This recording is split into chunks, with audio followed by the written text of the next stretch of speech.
Yes, guys, how you doing? Welcome back to the Spurs Talk Show. I am Sean Butler. Bugsy Malone's in bed. It's 20 to 10 on Saturday night. I hope you're all happy and healthy, doing the things you love, those you have to do them with.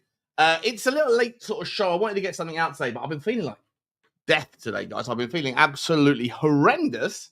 I think the wherewithal from the week has caught up with me a little bit, and it was just going through the motions of getting back on the other side of it. And I hope you are all strapped in. We got loads to talk about this evening. There's about 15 tabs that are going through from transfer news, views, and clues. So we'll come to that in the second half of the show. I do want to spend the first little while though, sort of. I'm not sure if it's clarifying or correcting the discourse with regards, I guess, yesterday's stream with the reactions. And obviously last night, I think it was late last night, we went until 2 o'clock in the morning. I think it was 3 o'clock in the morning or something. It's like a 6-hour show on Sava's channel. That was wild. I've got to be entirely honest. It was a wild show. I've never... I've shared the stream with a few members of Tottenham away sporadically over the years, but never really sort of obviously done much with them.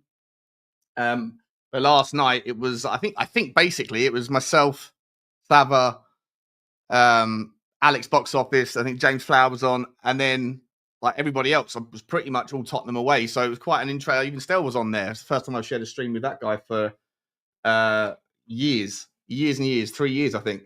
And so it was all very respectful. It was an enjoyable conversation. But I tell you what, the amount of like differing opinions on that channel, in the comment section, the comments on yesterday's stream that was up on my stream that I've just gone through. So I've been in bed most of the day feeling like death, but I've just looked through some of them. And some of the comments, I had like 40 people unsubscribe because apparently I've always been an Ange hater, and that I can't stand the fact that I was wrong about Ange or something. I mean, look, we're going through a wild time as a Tottenham fan base, especially in the online community, right? And I think that in the creator space, because there's a hell of a lot of goalposts moving, there's a hell of a lot of repositioning of narratives, people trying to revise what was said before, ignore certain things that were said for a long time. Suddenly a 90-minute game of football changes everything. And look, it's to be expected. It's to be expected from the fan base. As I said to you before, I said on yesterday's stream, there was I saw a 15,000 person poll the day before the final. There was 85% Ange out. And then the day after the final, it was 85% Ange in. And we saw it on the poll here, right? There was a slight improvement on the Levy sentiment. I think it went from about 30% Levy, or maybe 20% Levy in, to 80% Levy out recently. And now it's like 50-50, which for the online space is a wild improvement. And obviously the Ange was the massive one, right? It's an absolute huge one. And I get it, totally get it, right? Because I've always said you've got to have flexibility of thought. And with new information, you can adjust your opinions accordingly. But I think you have to be a little bit careful.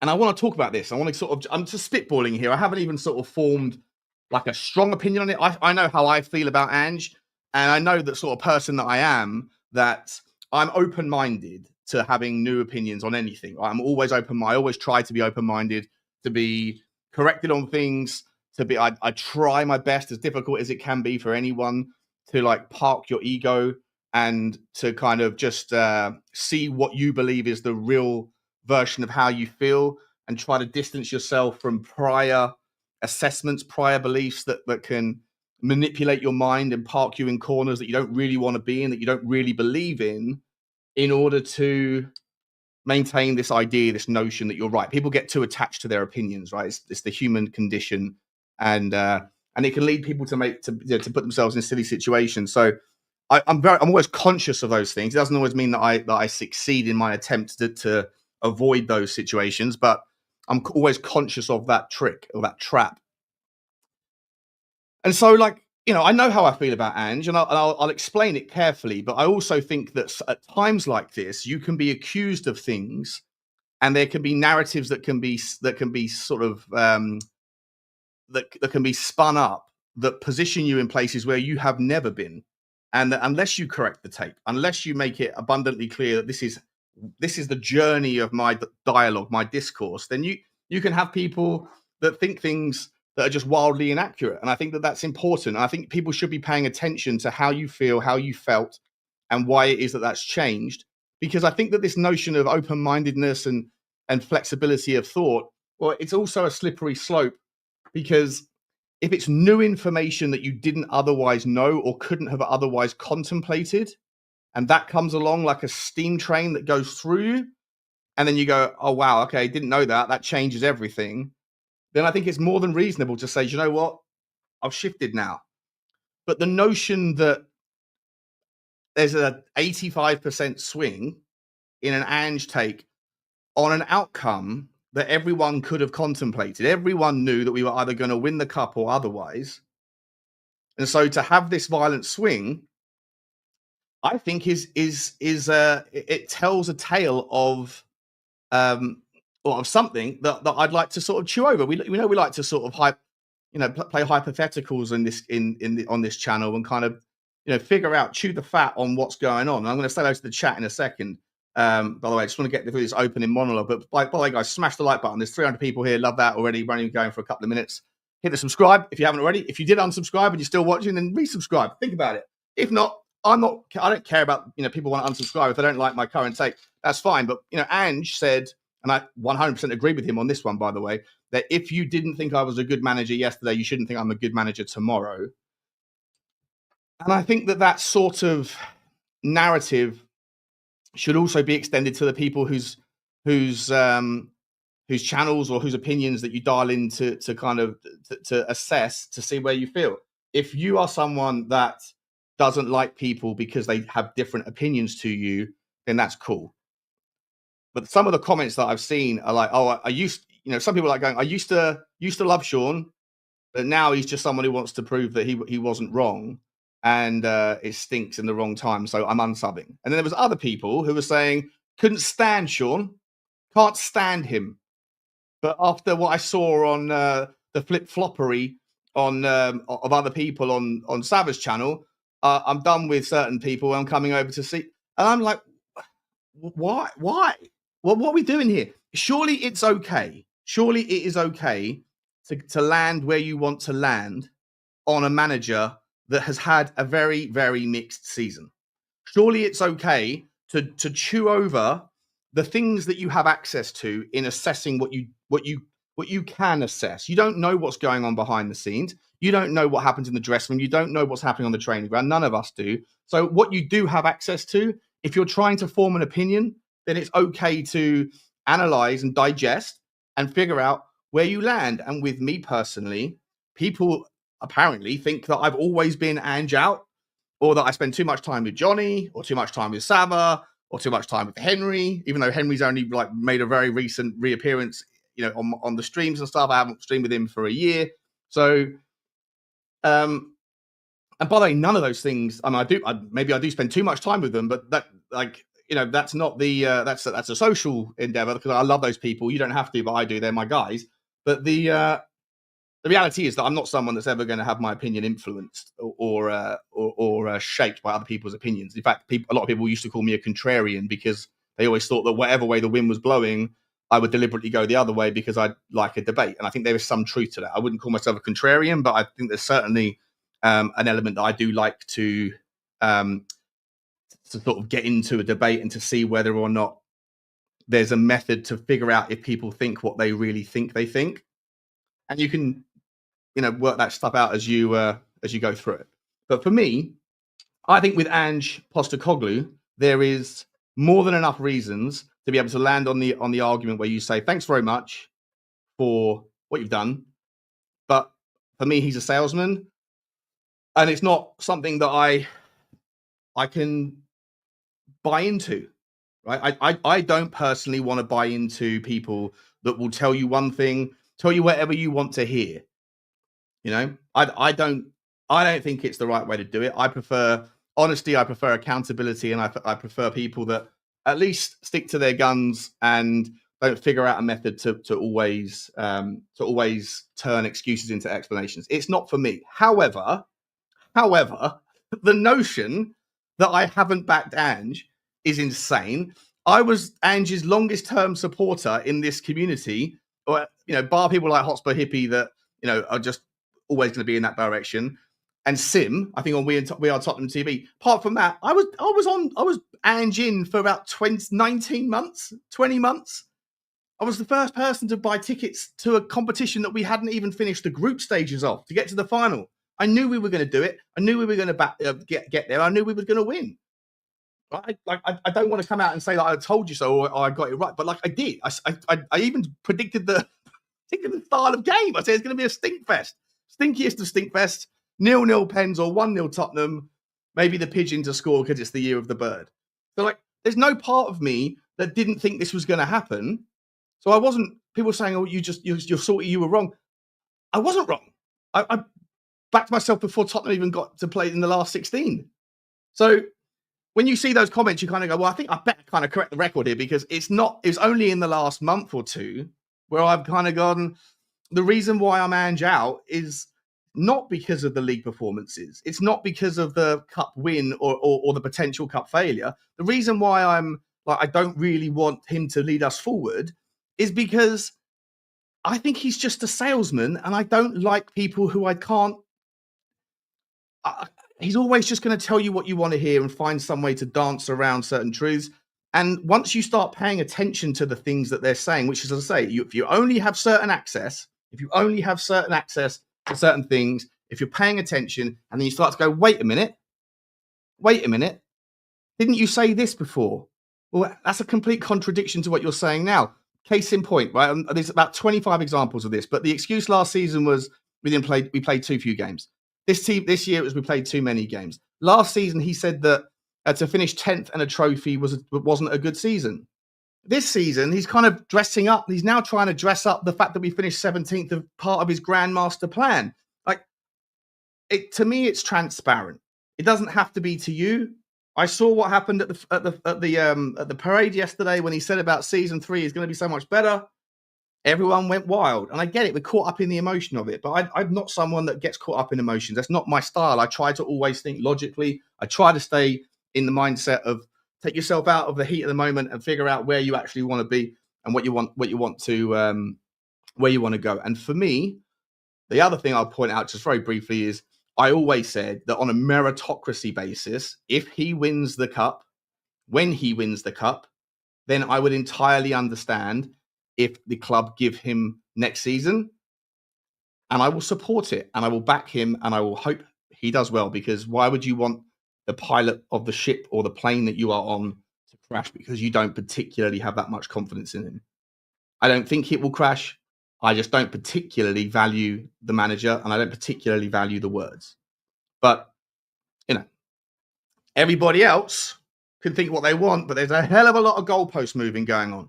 People are getting backed into corners because certain narratives that they have expressed for so long is no longer popular. And there's a lot of desire to always be on the popular side of the Oki, right? On the popular side of the vote. And for me, that's just irrelevant. It's irrelevant whether you guys agree with me or otherwise. I didn't start this channel to be to tell you what you want to hear. I started it because I've got opinions, and my opinions are not going to change because they're popular otherwise. If that was the case, I wouldn't have been defending Daniel Levy for as long as I did, because I've had dog's abuse, to take the phrase from Sava, what Sava uses.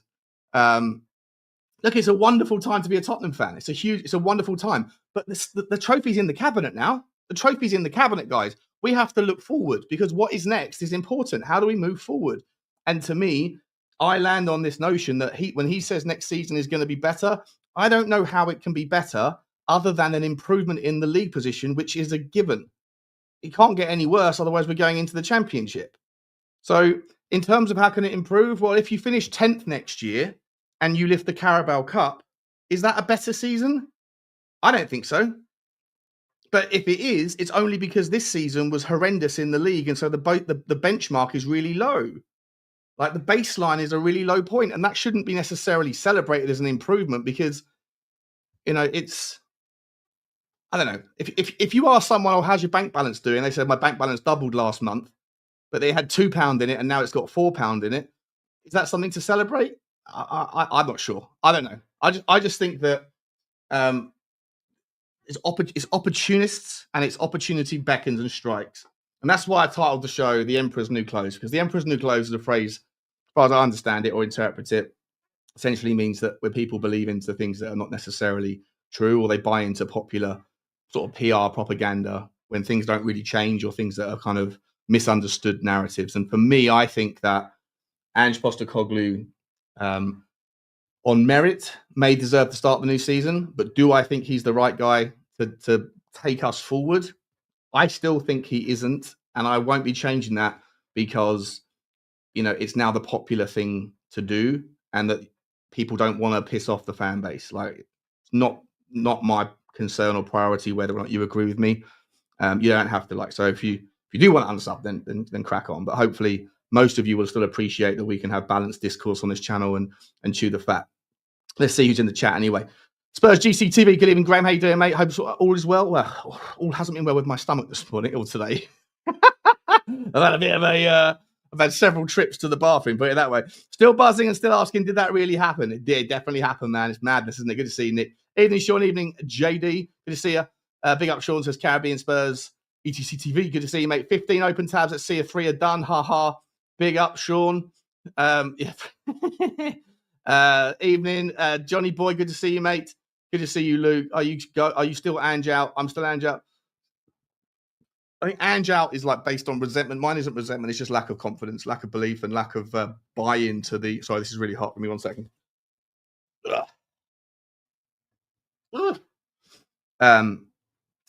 My ideal situation would be that. It also depends on what else is available, by the way. Obviously, you like anything in life, just wanting change without a solution. Ange out isn't the solution. Even if you think he's a problem, it isn't the solution. The solution will be who is in. Right? I always say the same thing with the ownership thing. People say anyone but Levy will do.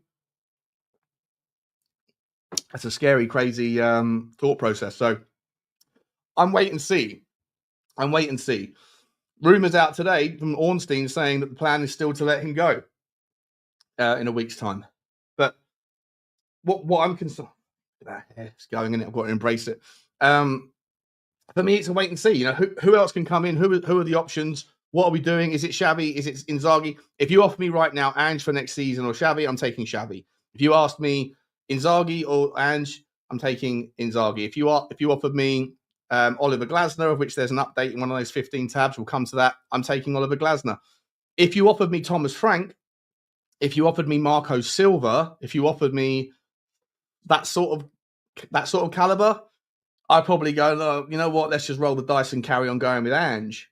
Because I don't think that there's enough curiosity in my mind around those managers to justify the additional shift, especially when some of those guys play certain formations that, again, would require a lot of tinkering with the squad. I think this squad is built for a guy who plays more of a back four. We just need some better systems. I think there's enough quality in the back line to be able to pivot to a back three. But then at the top end of the pitch, you have decisions to make around how many wingers do you really need for that sort of model, and we've got quite a lot of them anyway. So again, I'm not necessarily. It's not Ange out. It's not resentment. I'm very, very grateful for the guy, and I backed him for 22 months. It's just I now, once you see it, you can't unsee it. And for me, I now just see a guy who's just a brilliant orator, who can say the right words in the right order, the right pacing. His pacing is incredible. But if he's always going to tell you what you want to hear, or find a way to justify his mistakes, turn excuses or things that are actually excuses, he'll redesign them into explanations. Sorry, you might not agree with me or you might not see it, but I do, and therefore that's why I feel the way I feel. And again, that should be okay, by the way. Not everyone has to feel the same way. Jason T, big up, Sean. I thought I was in the twilight zone listening to Stell's views on Ange, on Savage. But yeah, exactly. I don't know. Stell was Ange out. As far as I was aware, he was Ange out forever, right? He was always talking about he was Ange out ever since Timo Werner came in. I think more recently I heard him on We Are Tottenham TV saying similar things to me in that you can't really sack a guy who wins you the trophy, which again, I said that for all season. I said that until March, by March. So, and I think it's a fair take. Like, it's absolutely fair. If the club decide to give him the benefit of the doubt, it's absolutely okay. My opinion is not going to shape that decision either way. So I'm just giving you my opinion, but I'm not trying to impression it on anybody else. I don't care how you guys feel. I'm curious how you feel, and I'm more curious why you feel how you feel. And if you changed your mind, then why did 90 minutes of football change your mind? Why? Was it the tactics on the night? Was it the fact that he just found a way to get it done, and that means that he's a winner and therefore everything else is irrelevant? Is it because you don't care about the league and you only care about the cups? If so, are you okay to repeat something like this every year where you spend 8 months of the year hating everything about your football club, but then in a few key games from February until May, you get a few 90-minute results that go your way, and that's more than okay. But from August until February, it's a shit show. That's not for me. I've said that since the very first day I ever came on the channel, in the online community. I said people don't like the idea that top four is not a trophy. It isn't a trophy, but what it does represent is that for basically 9 months of your year, you're walking away 75, 80% of the time happy with your team's effort. This season, it's been the entire opposite. And yeah, it was a brilliant party, right? It was a brilliant party. He knows how to put on a great show, both yesterday and on Wednesday. And Bodo, all those things, memories I'll keep forever. But do I want to have this every year? No. And next year, it won't be like that, because it's not going to be in the Europa League. It's in the Champions League, where you're not going to be able to just park the bus and pick teams off. If you try to park the bus against teams like Real Madrid, they've got ways to break you down that Bodo don't, and that Frankfurt don't, and that Manchester United, this version of Manchester United, don't. So that isn't a tactic that can work all the time at every level of football. And like I say, to me, it's problematic that we had to tolerate 2 years of It's Who We Are, mate, apart from when it mattered. That is a big deal for me. Like, what does that mean? Why did we have to go through that 2-year period, or 18 months, 21 months of justifying that there's nothing, we're never going to change? I said ages ago, it was such a silly hill to die on, but he didn't die, right? He was almost dead. He was almost dead. But then just when it mattered, all that stuff went out the window, which means I just can't buy into what he says anymore, because whatever he says that's going to invoke some like amazing reaction in the moment, well, that doesn't, you can't, how do I say it? It's like his word doesn't mean anything to me. That's where I've landed. Doesn't mean that I dislike the guy. It doesn't mean that I don't wish him well. It doesn't mean that I'm not grateful. And it doesn't mean that I do not acknowledge or am incredibly, incredibly over the moon that Tottenham did what they did. But in terms of, when you only have certain minutes a week to listen to the guy who's in charge of the biggest passion in your life, and you don't trust what he says, or you can't believe it because he will move the goalposts whenever it suits, then those minutes that I do have with access essentially are just like, they mean nothing to me. So like, that's where I'm at. Again, you don't have to be that way. I'm not asking anyone to feel that way. But yeah, like I say, there's a lot of people out there right now that are forgetting, or that are trying to ignore what they said for months. And well, I'm not talking about Stell. I'm talking about there's so many people in my group chat, people in all the group chats that I'm in, like the pivoting, and I get, it's like, but you contemplated before Wednesday what happens if he wins, but on Tuesday everyone was one way and now they're different. And they're trying to ignore what they said before, trying to forget it, trying to deny it. That's not what I meant. I didn't mean it like that. What I meant was this. It's kind of projecting the sort of thing that you're seeing from Ange. It's just, it is what it is. The monkey's off our back. Time to go hard in the window. Sales could be boosted by Europa Cup winning players. Yep. 100% we're going to talk about that stuff as well. Big up Sean, says Mick. Good to see you, mate. Big up Sean. Big up Tony. Big up Shawnee, and congrats. What Daniel Levy, thank you, mate, Wolves. What Daniel Levy and Tottenham in the UCL have done around 15 years, nothing. Levy has been the same useless tactic in transfer markets. Well, we got to the final of the Champions League, mate. So, again, I'm not saying that that's Daniel Levy's credit. It's actually funny last night on Savage Show. Alex Box Office said, Sean, I'm paraphrasing, but he said, You know what, Sean? I went on my channel, I went on other channels and said, you were right, Sean. 3 years you've taken all that heat. You were right about Daniel Levy, so have your flowers. I was like, I appreciate your sentiment, mate, but I don't want those flowers. They're not my sort of flowers. I'm not right about him. It's only the people that say the buck stops at the top. Then they have to be consistent now. And I want to hear people say, yeah, Daniel Levy's, like, he gets a reprieve. He gets a stay of execution and credit to him. But I'm not someone that has ever said that if a game of football is lost, then it's Daniel Levy's fault. I'm not someone that has ever said, if you win the cup, it's the chairman's. Like, I've said it a million times. For those the OGs in this channel that have been around here forever, I've always said there is a pizza pie of accountability, blame or credit. Everyone gets a slice. Some people get a bigger slice than others. You know? So I don't think that Daniel Levy deserves the credit for this one, but then I don't think he gets the blame for why we finished 17th in the league. I don't believe that's the way it goes. I think that people are paid a lot of money to do a job, right? And but if you are someone that's always said the buck stops at the top, sort of what Wolves is saying here, then on that basis, Daniel Levy gets, by your logic, all the credit because the buck stops at the top. So it's all ultimately at his feet. That's what I said to Maz last night. You know, Maz was like, you know, one trophy doesn't rewrite anything. I said, but by your logic, the entire trophy, by his logic, the entire thing is at Daniel Levy's feet. You know, no one else gets any credit. Not Ange, not the players, not the fans, no one. It's all Daniel Levy because apparently it's always Daniel Levy's fault. Anyway, madness logic to me, but that's the logic that people employ. Ten Hag to replace Alonso at Leverkusen. Is this the worst move in football ever? I don't know. Central European manager, mate. You know, he's doing his bits. He's doing his bits. He's got a good track record over there. Can you please tell us how much Tottenham will have to spend in the summer? Look, I haven't sort of figured that out yet. You know, I usually try and get within like 5% of the number, excluding sales. And by the way, did you see Romero's post today? It's interesting because Romero suggesting that there's now a twist, and we're going to come to it in a second. When I get on in 3 minutes, we're going to move into the transfer news, views, and clues bit.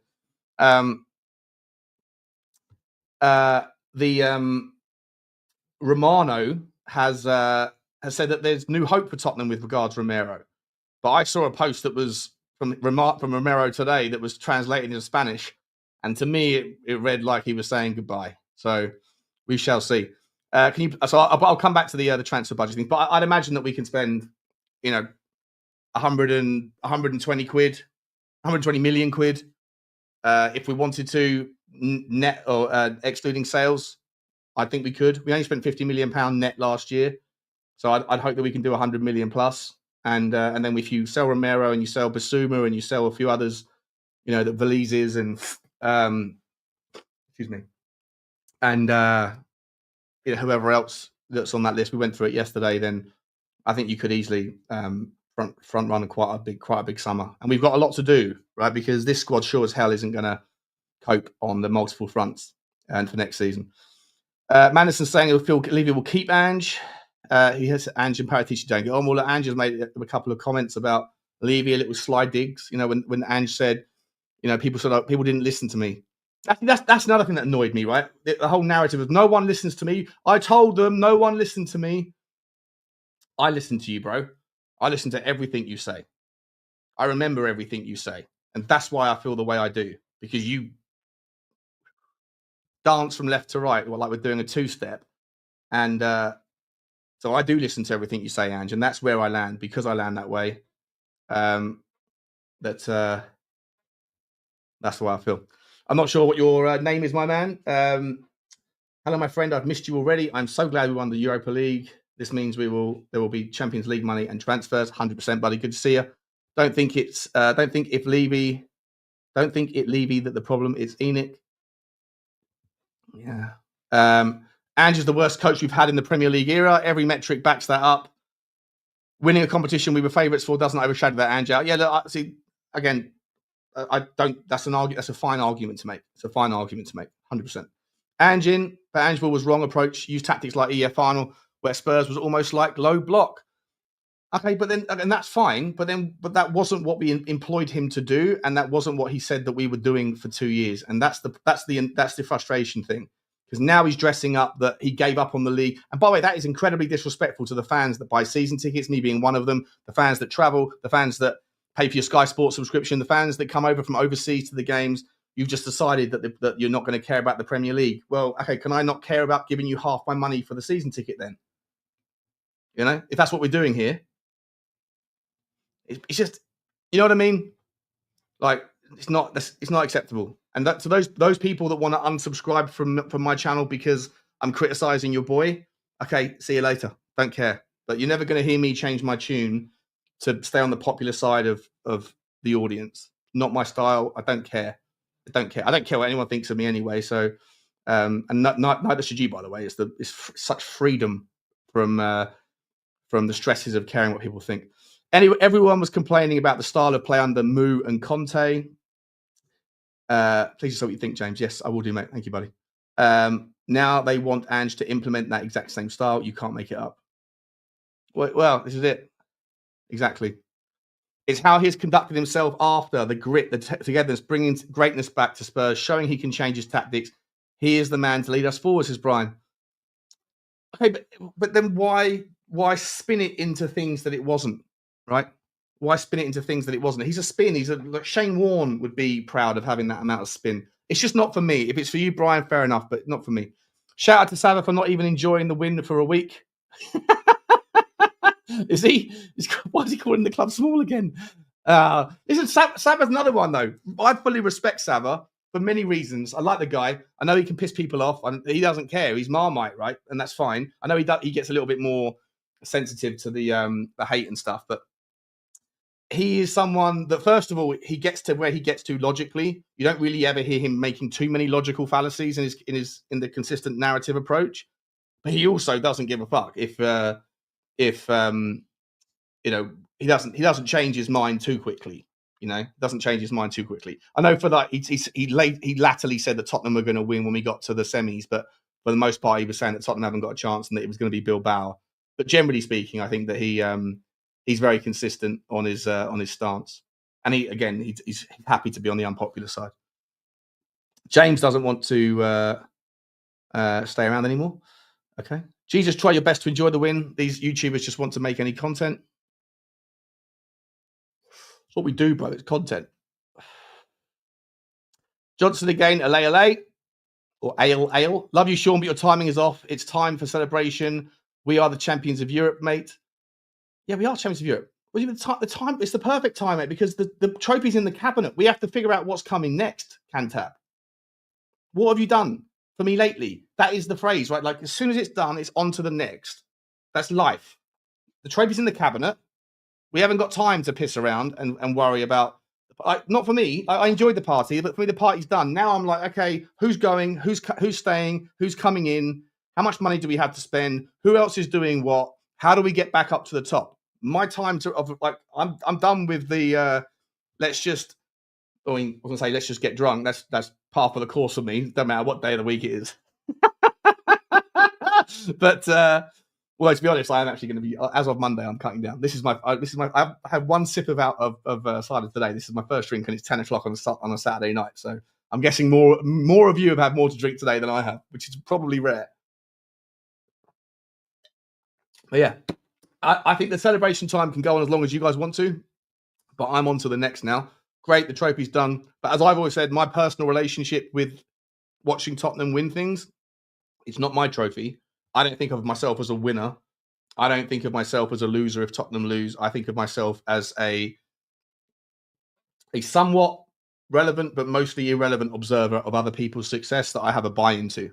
But, you know, Brennan Johnson scoring that winner isn't going to change my life. Right? I've still got my bills to pay. I've still got my stresses. So I appreciate you, Cantab, for your honesty on my opinion. But yeah, I'm going to keep doing me, mate, the way I want to do it. Let's say opinions change. Fact is, we're champions and have to capitalize 100%. And how do we capitalize? How do we do it? Is Ange the right guy? For me, like I say, I'll get on board it. I'll support him. But I certainly won't be letting up on if I hear contradictory statements from him. I'll be bringing that to my channel. You like to bring balance to an argument. Cheers, Johnny boy. Ange's speech at the parade yesterday was all bravado. I still think he gets sacked when the Don is rehired in June. I think it will be his decision out of Levy's hands. Okay, well, and that's cool. But if you remember, like a month ago, I said on a Tottenham walk with Bugsy, I said that my personal belief is that given that these guys don't get here, Paratici can't get here until July the 1st, by the way. His ban isn't up until the end of June. That's another 5 weeks away. If we're waiting for him to come in to make a decision, then that to me is like problematic from the club's perspective, because if you want to be acting like a £3.75 billion business, act like one. You need to have contingency plans. You need to be able to make decisions based on outcomes that are known and unknown. You can have a plan A and a plan B, and the fact that we don't, I don't know if we have or we haven't yet, but the reports are it's 50-50, it's on a knife edge, no one's made up their mind. Why not? Why not? Why can't you know whether you're Ange in or Ange out as a fan before the victory or before the loss? Why could you not be like, if he wins it, I'm Ange in. If he loses it, I'm Ange out. That's fine. Or either way, I'm Ange in. That's fine. Or either way, I'm Ange out. That's fine. And if you can do that, why can't the club do that? The club this is big business. It's big money for them, and it's important to us. So to me, wasting 5 weeks of the transfer market, not knowing who you're buying the players for. Can you buy a player if you don't know who the manager is? I don't think you can. So these decisions should have been made. It should be done essentially by tomorrow. Either way, either there is an announcement from the club on Sunday saying, or released through the media, so it doesn't need to be official, but it is, that he is staying. The second that the game is done, by Monday morning, Tottenham fans should be aware of who our manager is going to be next season, or at least whether Ange will be here next season. Because then we can at least all go, okay, so now we know what we're working with. Now that we can start to think about what we need. But if I don't know what we need, if I don't know if Ange is going to be the manager or Oliver Glasner, because there's a couple of players, there's a couple of positions that I think are non-negotiable that any manager would need to have. But even then, and I would say a 6 is one of those, but even then Ange doesn't really like a 6. So again, even the ones that should be non-negotiable, they still are negotiable if Ange is here. But obviously, you're going to need a Romero replacement. Obviously, you probably need a striker. You probably need a winger or like a creative player of some kind, and you certainly need a fullback, right? So it shouldn't really matter for most of it, but for some of it, it absolutely does. Some players may not want to play for Ange anymore, may want to leave if Ange is staying.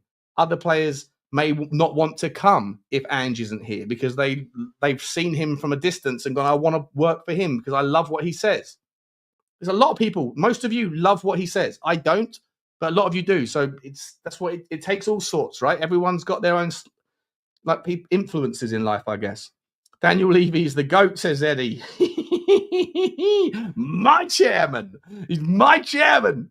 Love that. Kieran Proper, you've been on both sides. Well, yeah, but I certainly have. I've gone more towards Ange out very much recently, but I was always his supporter certainly for season 1. No problem. I was like, he's the guy. Season 2, I said that we can't hide the results, but I said you have to give him the cups because he hasn't failed yet on any of the realistic measurements. I said there's 3 things I think that need to change. Either 1, he gets dumped out of all the cups. 2, he loses the dressing room. And I said I thought at times things like the Liverpool game, the Aston Villa game, Everton game, there was so much confusion in the players that they didn't really know what they were supposed to be doing, and that those things to me are very soft versions, soft examples of a lost dressing room. A lost dressing room doesn't have to be tantrums and shirts thrown on the floor. It can just be confusion. And I thought there were demonstrations of it, but there was no confusion in the cup for sure. They all knew their plan. They all knew their roles, and it was brilliant. It was awesome. I would still make the argument, though, that if all we have now as an option is plan A, which is traditional Premier League versions of football, high line, inverting fullbacks that gets picked off by better opposition, or version B, which is park the bus and pick a team off, both of those systems won't do it in the Champions League. You need variety. You need more variety than those 2 very different ends of the spectrum. You need a mix. You need a salesman sometimes. You do need a salesman sometimes for sure. But that's what I'm saying. I think it's just a little bit too much for me. It's outrageous to get rid of Ange now, says top player. Top player. I love that name. Top player. Couple of super chats. Let me get to the super chats. Tottenham Dermatron. This is big up Sean. Big up Sean. Maybe I lost faith. Never hope. Come on, you Spurs. I never lost. I always knew. Check the tape, mate. I always said we're going to win it. I said there's very few things I say it's done. It's done. It's done. I said it was done about Porro. I said it was done about Dragusin. I said it was done about Maddison. And I said it was done about Paratici. That one hasn't necessarily come true yet. And I also said that it's done about the final. So everyone thinks that people saying, oh, you know, Sean, you're just salty. You were wrong. I think I was wrong. Pete, there might be a mask mandate and social distancing reintroduced for Sunday's game to combat the mass outbreak of flip-flopping currently going on. Oh, Pete, you are always a good guy, mate. Let me know. Send me a text message. I forgot to check back on my phone. If you want to come on and join, let me know when your kids are asleep, mate. Thank you very much for the super chat, buddy. Stay classy, sending a little one as well. Love that, man. Ron Burgundy, thank you very much. Stay classy. Appreciate you guys. Really appreciate you. It's nice. And Dermatron, thank you so much for the consistent loyalty to the channel, mate. Appreciate you. Lisa Davis, hey, Sean, loving the haircut. I'm so fucking happy. Lots of love. Lots of love to you, Lisa. Hope you're okay, mate. Thank you for the... my hair's a disaster, by the way, but appreciate it. Smash the like, says Destiny. Yeah, come on, smash the like button, guys. Smash the like button. We're going for 40 minutes now. You know what? I'm going to scoot through some of this now. Because I want to get on to, unless you guys want to go for like 2 hours, I don't mind.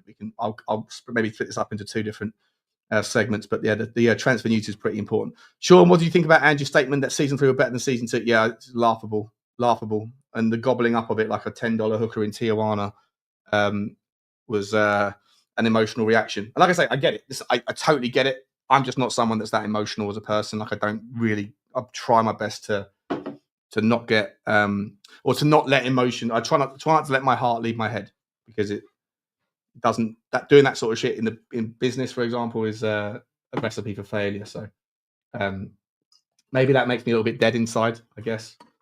As I say, when I saw people crying their eyes out in Bilbao, I was like, is there something wrong with these people, or is there something wrong with me? Like, don't get me wrong, I felt like sick and I was crying because of the pain I was in, but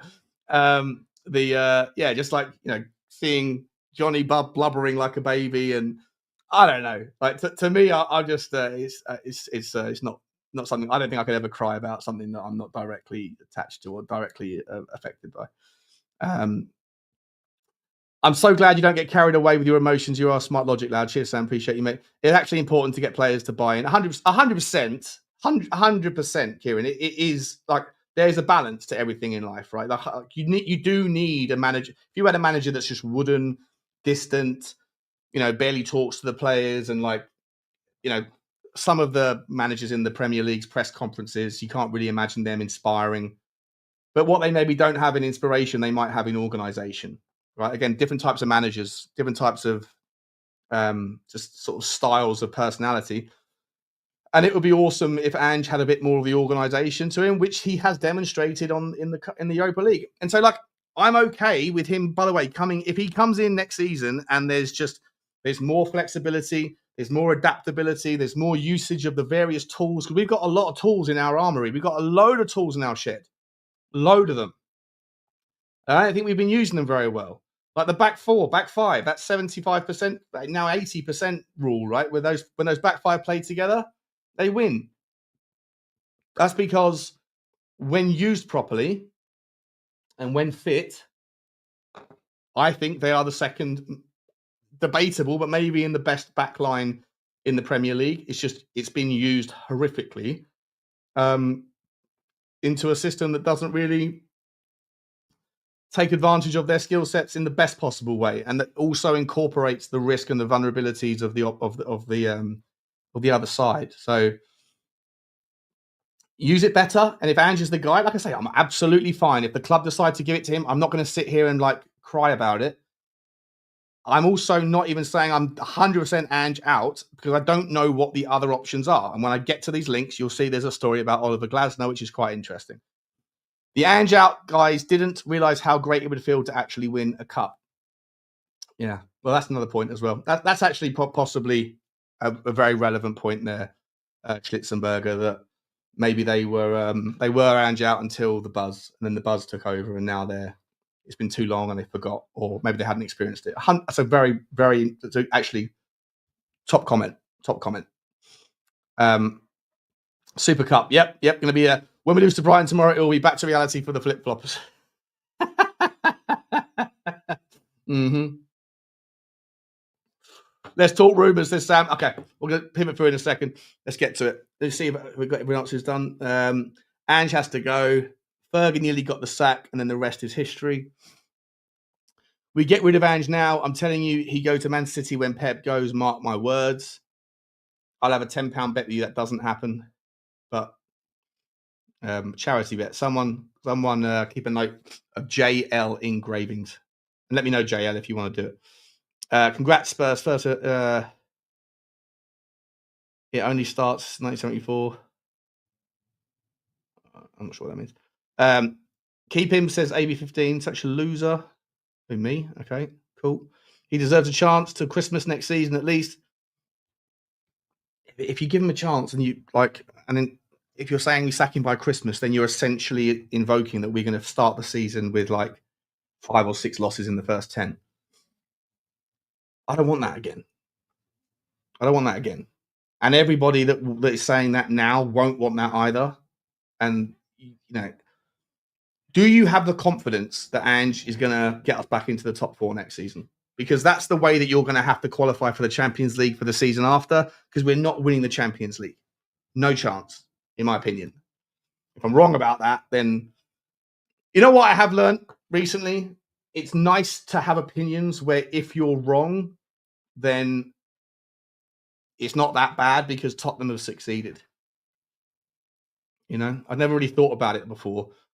Apart from I see people like, Lee Gunner that do that sort of thing all the time, where they always want to hate on their own club because the maths are always leaning in your favor, right? It's very easy to predict the losing lottery numbers, but if you happen to be wrong, then you get to celebrate your club's success, which is ultimately why you started your channel in the first place, even though after a while you may have figured out that it's better for your own clicks and likes and content to lean towards the negative, because negative outcomes are more likely than successful ones if you're a fan of any football club, regardless of the size, right? Even the most successful teams in the history of football fail more times than they succeed if the line in the sand between success and failure is a season with or without a trophy. So if you want to be right, then predict failure. Ange clearly thinks he's getting sacked. Post-game was the first time I've ever heard him challenge Daniel Levy. Yeah, exactly. Yeah. He even said in today's press conference, he said, I should have thought about that whole season 3 thing because sometimes the main character is killed off.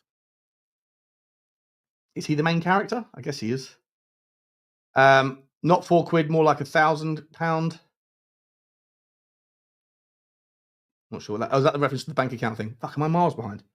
I am, aren't I? There's thousands of comments coming through. Guys, smash the Jesus Christ. There's thousands of thousands. I didn't see I didn't realize how many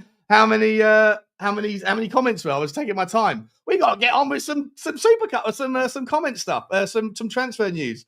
Got some more super chats.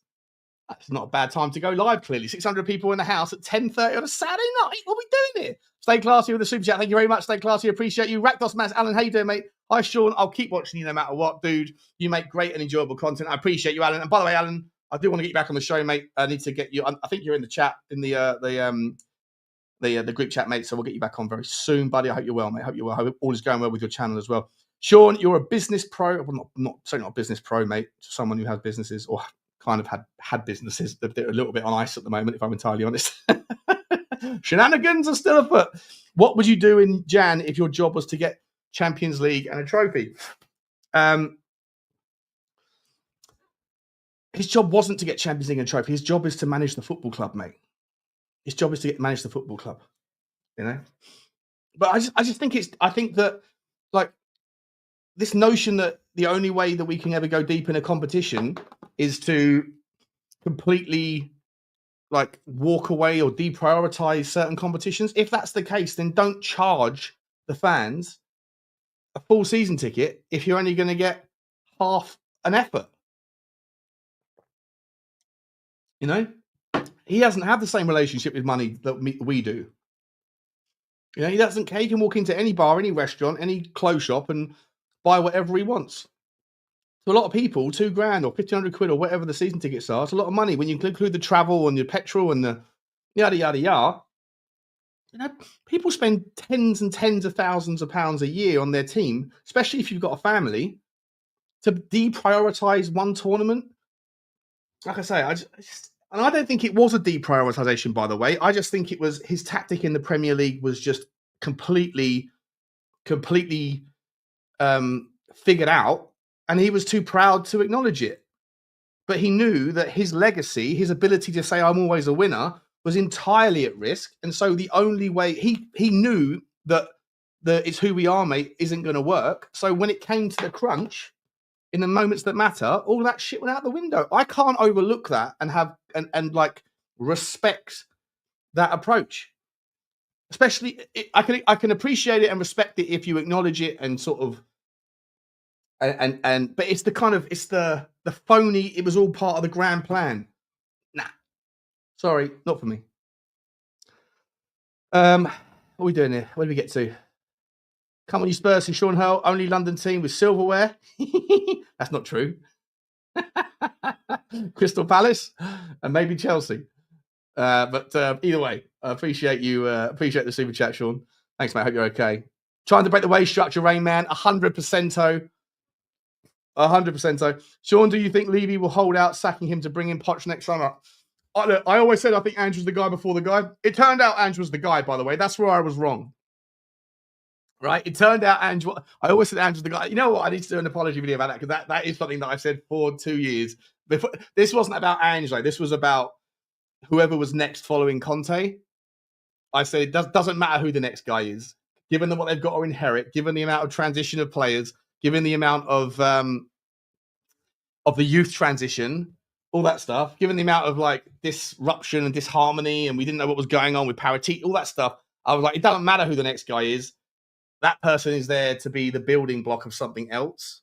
So he will be the guy before the guy. Then it turned out it was Ange. I was like, yes, he's the guy before the guy. And that's okay. That's okay. Rome wasn't built in a day. And it turned out he was the guy. So I'm definitely wrong about that, for sure. For sure. Do I think Ange should manage the Super Cup? This is where semantics and sentimentality, sentimentality gets in the way.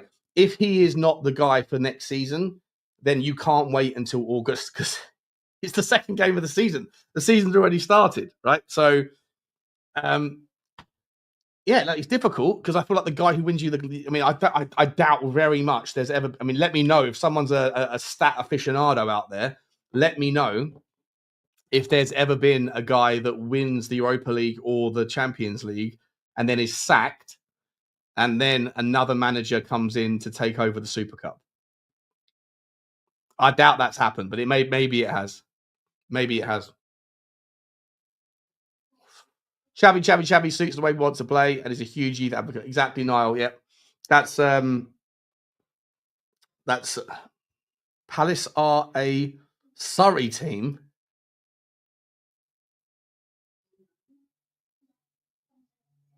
Are they? Is Crystal Palace in my neck of the woods? It's the other side of Surrey. It's nowhere near me. Crystal Palace isn't in Surrey, is it? That's east, like it's south east London. No chance. Hang on a second. Is Crystal Palace in Surrey? No. Crystal Palace is not located in Surrey, Sean. It's in South London, primarily in the London boroughs of Bromley and Croydon, with parts also extending into Lambeth, Southwark, and Lewisham. While the Crystal Palace Park and its surrounding area do share a border with Surrey, the majority of Crystal Palace is within the boundaries of these South London boroughs. Sorry, mate. Yeah, I was going to say, yeah, Palace isn't Surrey, 100%. I was going to say, what the hell are we doing there? I was like, it took me 2 hours to get to Crystal Palace about 4 years ago. But yeah, appreciate you, Sean. Appreciate you, mate. We aren't next Netflix FC. We actually won in our second season. 100%. Right, guys. So yeah, that's how I stand. But like I say, smash the like button if you enjoy the discourse anyway. I'll always try and let you know where I get or how I land. But if it's not for you because you want people to just be blindingly positive all the time or to agree with your take, then come on in. Hang on, who wants to come on? Danny Kiriakou wants to come on in. Right, hit the 1 and 0 button, guys. Should we let Danny on? 1 for yes, 2 for 0 for no. Sorry, Danny, I'm going to put it up to the chat. 1s or 0s? 1 for Danny Kiriakou, 0 for no Danny. No Don. You got a bit of love there. Got a bit of love. Here you go. Here you go, Danny. I'll put you on StreamYard.com / what are we doing here? 688. Thanks. F.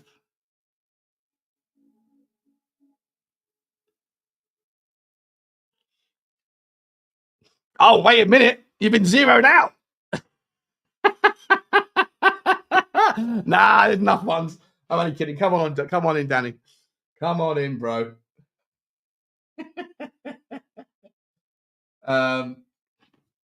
That's hilarious. You bastards. Ahmed Chow, Paul Nichols, Wise Guy, Gary.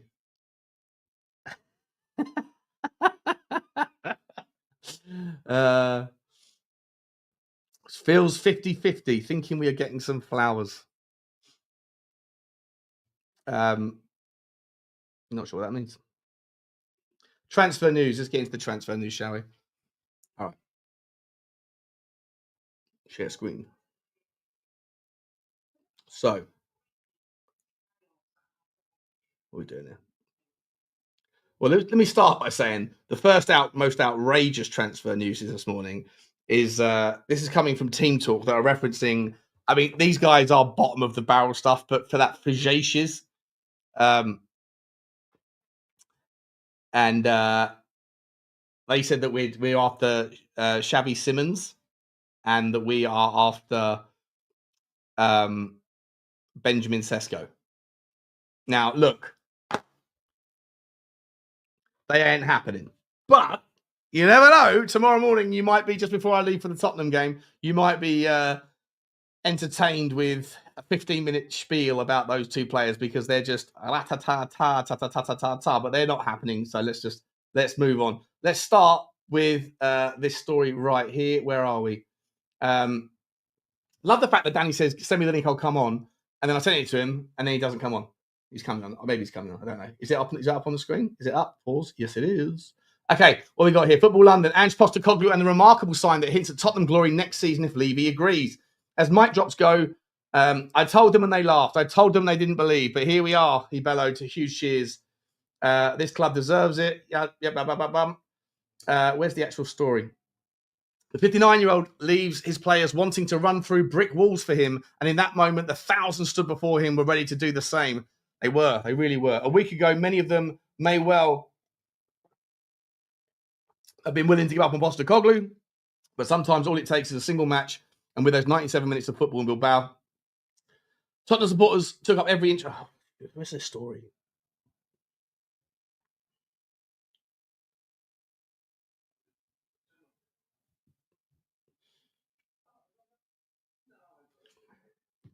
I'm not sure there's even a story here. No, I'm not reading all that. Okay, let's move on to the next one. Here we go. Tottenham Hotspur eyeing £168 million spending spree in the summer transfer window. Tottenham Hotspur won their first piece of silverware in the over a decade on Wednesday as Ange Postecoglou's men clinched the Europa League and Manchester United's expense. Man United's expense in Bilbao. The trophy is likely to secure the manager's future in London heading into next season, which means him and the board can start planning for business during the transfer window. According to Spanish... Oh, here you go. This is the one. The Lily Whites are planning a £168 million spending spree in the summer with Real Betis star Johnny Cardoso, as well as Leipzig duo Benjamin Sesko and Xavi Simons headlining Postecoglou's wish list as he gears up for participation in the Champions League. Spurs have the option to sign Cardoso for 21 million as part of the existing agreement with Betis, whereas Simmons carries a price tag of 68 bar and has also been linked with Liverpool. Sesko, meanwhile, is the most expensive of all possible signings, with Leipzig expected to demand up to £80 million for their ace marksman services, inclusive of add-ons. Tottenham Hotspur's qualification to the Champions League will be vital in persuading players to join them in the summer. Moreover, Ange Postecoglou's ambitious character and the club's budget heading into the transfer window will all prove crucial, allowing the Lily Whites to land their priority targets, including Sesko, Cardoso, and Xavi Simmons. Cardoso's purchase only seems to be a matter of formality, as the conditions regarding a switch for the American are already in place. Spurs could trigger their option to sign the 23-year-old after Real Betis' season ends next week, following their participation in the Europa Conference League final versus Chelsea. It might not be too hard for Tottenham to acquire Sesko either, as his main suitors are likely to secure Viktor Gyökeres' signature instead. The Slovenian hitman will be a significant upgrade from Solanke, whose maiden year at Hotspur way has been marred by fitness worries and inconsistent form, hence requiring a new signing to offer him competition. Simmons' signing, however, might be a bit too ambitious, considering Liverpool are keen on signing him. The midfielder is expected to leave RB Leipzig in the summer and will have no shortage of offers. The Reds might offer him a financial deal and Sporting project arguably more attractive than Spurs before putting them as the favourites for his purchase. Right, I'm going to come back to let's have a look for a second and talk about this one. So, for what it's worth, Benjamin Sesko is an absolute baller, and £80 million. Like, if that's something that's doable, if there's any chance that's doable, I don't give it any credit. But if it is possible, then fuck yeah, like that's a game changer. That's an absolute game changer. And if that is something that you can figure out, then get it done. And if you can do that, and you can go and get then I'm happy with Johnny. I'm happy with Johnny Cardoso either way. By the way, I really like him. I do really like him. He's not the finished article, but at 20 million quid, you can make the argument that he could be a 6, and then you can get rid of Bissouma if you want to. I think that Cardoso can just sit there, do the switch play, do the monster stuff at the back, the tackling, and then you can. Bentancur then is someone who you might want to improve on anyway, but you let Bentancur and Berghvall figure it out for the 8 spot, or you bring in Angel Gomez. Not that I want Angel Gomez; he's the bottom of my list, but you could go after him, or you go after like an Edison, or you go after right now, this is the beautiful thing, guys. Obviously, Liverpool are going to be tough to compete with. They always are. Well, let me get rid of my screen for a second. But Liverpool are going to be tough to compete with because they've got the pedigree. They've just won the cup. They're just, the brand is bigger, all that stuff. But right now, Tottenham don't have the "you're never going to win trophies at Tottenham" thing. That's done, right? We're a recent winner of a major European trophy, and teams in Europe are paying more attention to what happens in European competition than they do necessarily in what happens in the kind of the leagues of or the clubs in leagues that they're not participating in. Because, do you think many people in Italy are watching Ipswich Town on a Saturday afternoon? I don't think so. But are they watching Tottenham against Man United in the final? 100%. So, I think that there's so many reasons why Tottenham can dare to be ambitious now. You don't have the massive amount of debt that you used to have. The stadium is like, it's already been depreciated down, so that those things are already written into the accounts. You've got the doubling of non-match day events. You've got the consistent revenue. I said before, 5% drop on the 2 previous years relative Champions League versus fewest games ever.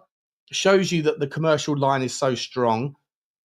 There's no real chance of relegation. There isn't really any chance of relegation. That's what I was saying to you on a previous video with the West Ham thing. I was talking about the West Ham new owners and like this money that's coming in from private equity. They're more interested than ever in getting in because revenue streams are doing that, but risk of revenue going down to relegation is basically null and void because the 3 teams that go up are the ones that come down. And so, revenue stability is kind of there at Tottenham, and the draw is also back. The stadium's a draw. London's a draw. We've got the wiggle room to break the wage structure. We have to do it now. Dare to dream. Dare to be ambitious. This is where I'm usually I find kind of methods to be content with what we do in the transfer windows. I'm never kind of as angry as others are around that we don't back the managers thing, because I can be okay with the pecking order. but I think the pecking order is closer now. So I don't know if Benjamin Sesko is doable, but I think that Johnny Cardoso sure as hell is. And if you get that one done at £20 million and you're raising, like, imagine if you sold Bissouma for 15 and you've replaced like for like with better quality, younger, and someone that can do what you want, and then also free up Bentancur to be the better player that he is when he doesn't have to do that single pivot or double pivot or the lower lining 8, whatever you want to call it.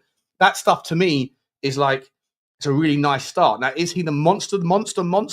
Maybe not. But then if you were to go and get him and like a Douglas Luiz, or go and get an Edison that can play in the 8 but also can drop in and double pivot, then you've got a devastating midfield that is powerful, strong, technically gifted, that can drive with the ball, and that, you know, you're not going to be terrified of men versus boys when you come up against the likes of Newcastle. Like, Newcastle's midfield is probably the best, or maybe like top 3 in the world, top 4, top 5 in the world, but they're beasts, they're monsters.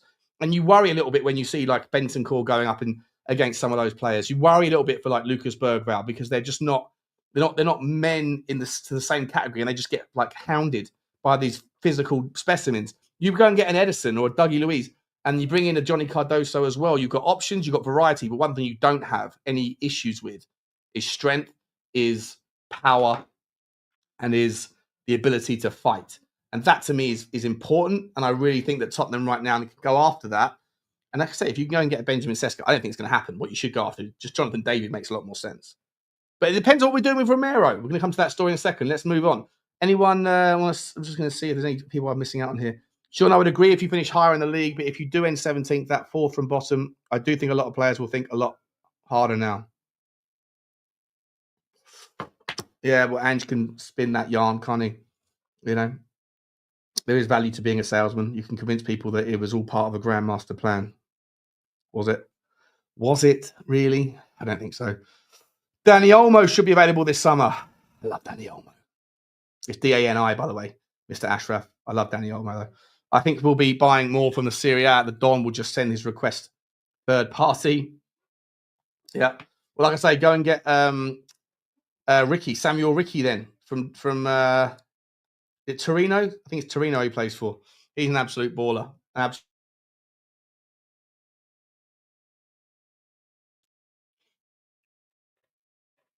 Who's the Don?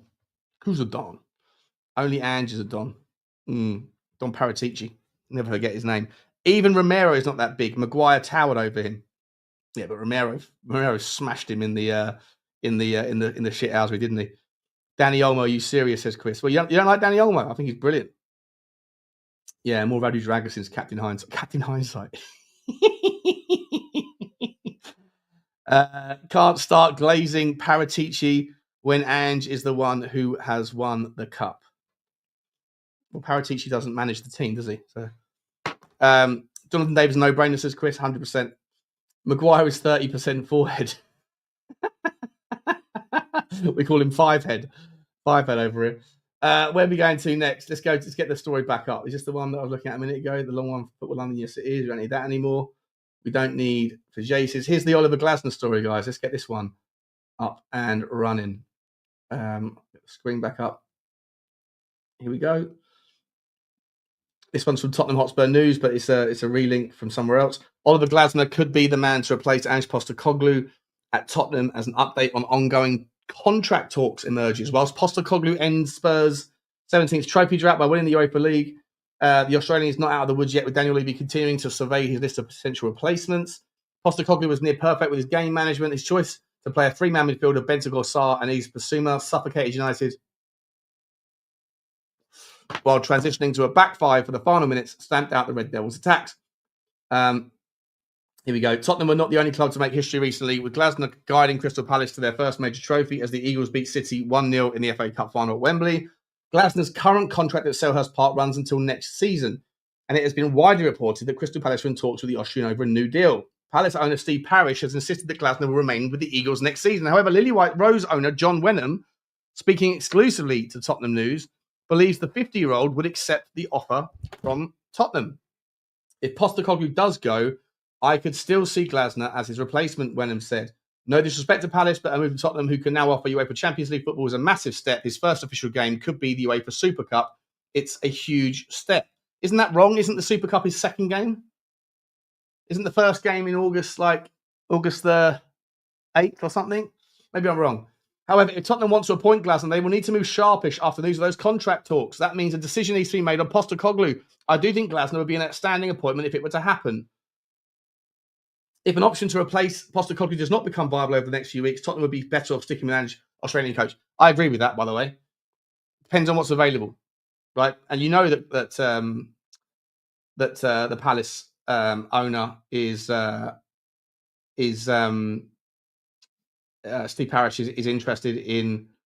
He's going to try and tie him down. Why wouldn't he? But I broke this news was it last week or something, or maybe a week before? I said I put that video out. As soon as I saw it, there was a video that was about the guy Reutinger, who was Oliver Glasner's like mentor or whatever. He's got a stadium named after him, or a stand in a stadium named after him. He's a big time in Austrian football, and he was talking to Austrian Bild, and he said that he actually appreciates that Oliver Glasner will be the Tottenham manager next season, and that I think is quite interesting. As soon as that happened, then the odds of him coming in, the odds of him being our manager, dropped into like 2-1 favourite. Obviously, that then drifted out a little bit after the win. So interesting. Let's find out what else is going on here. Where's the other stories? This isn't a transfer thing, but it is actually quite an interesting story about money. Sheffield United must spend at least. Oh, what's going on here? Sheffield United must spend at least another season in the Championship, having been beaten by Sunderland in the Championship playoff. 95th minute winner today. Heartbreak for Sheffield United. Sunderland will return to the Premier League next season after winning the Championship playoff final against Sheffield United, but the club's success will come at a cost for Arsenal, Tottenham, and the Premier League rivals. The Black Cats. Let me get rid of that. That's annoying me. So basically, right, it's a massive day. They call it the richest game in football because it's, £220 million or whatever to Sunderland. But in a nutshell, because of the parachute payments, here's how it works. If teams go down and then come back up the next season, which is often the case, then the parachute payments don't have to all be handed out. The full amount of parachute payments is only ever given out if a team goes down and stays down for those 3 years. If they come back up, then they have to give money back. And so that money then gets put back into the Premier League and essentially gets handed back out to the various clubs based on their merit. And so I read an article this morning. This isn't the actual article, but in a nutshell, there was something like, here we go. The parachute payments are calculated at being 55, 45, and 20% respectively of the equal share elements of the Premier League's distribution to its member clubs. This works out at 48, 39, and 17 for the relegated clubs over a 3-year period. If a relegated club is then immediately promoted, then the parachute payments it was due to receive are retained by the Premier League clubs and given back to its clubs. Burnley and Leeds have already been promoted to the Premier League, which saves the Premier League 13 or 40 and 17. If Sheffield United are promoted in the playoffs at the weekend, this will be a further £40 million. This could result in a total of £100 million, give or take, coming back to the Premier League. Leicester, Ipswich and Southampton were relegated, having been promoted the previous season. This means that the Premier League will definitely not have to pay parachute payments in the third year, resulting in a further benefit to the Premier League of £51 million. This could take the parachute payments benefit to the existing clubs to £146 million. It's the most valuable match in the world, not only for the two clubs competing at Wembley, who can be £190 million better off for winning it, but also for the teams, essentially, that will get money back. So the fact that Sheffield United lost and Sunderland won, they're not going to get as much, but they are still, Tottenham and everybody else are still going to get money back into the revenue that's already been taken out. So you could make the argument that that money isn't in the accounts because it's already been handed over. And it looked to be something like 15 million quid. Now, with the fact that it's Sheffield United that didn't make it and Sunderland that did, it's less. So you could ostensibly argue that Tottenham are probably going to have about £10 million, give or take, more as a consequence of the yo-yo effect of football in next summer's budget, and therefore this summer's budget, and therefore you can add it to the transfer kitty. Just a bit of a side conversation, but something to keep you guys abreast of. As you know, I like to breathe financial stuff into the literacy here. Next story. Eberechi Eze. Eberechi Eze is not likely to pull a U-turn on leaving Crystal Palace despite the club's FA Cup win. The 26-year-old was the hero at Wembley against City, but has just 2 years left to run on his contract at Selhurst Park.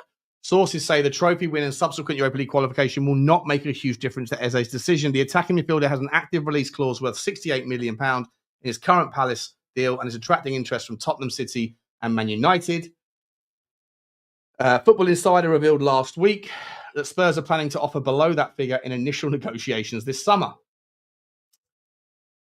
Look, Daniel, don't do this. I don't think he'll go to Manchester United. Why would anyone want to join Manchester United right now? That whole Cunha deal looks like it's on the blinker as well, because like Manchester United just don't look like, oh, someone's coming. Must be Danny. It must be Danny. Hi, Danny. How you doing, Sean? Good, mate. How you doing? I'm good. I mean, how can I not be good? How can I not be good? It's fucking amazing. You sound a bit croaky. Were you out yesterday? I was out yesterday. Yeah, I was at the. Yeah, I was at the parade. The thing is, Sean, I just started to get my voice back yesterday, and then it just gone again. So. Yeah. Did you enjoy Bilbao? Oh, mate, the most surreal experience ever. Unbelievable. I think I haven't had a better week as a Tottenham fan in my whole life. I think it's just it still feels surreal. It still feels surreal. It doesn't feel real.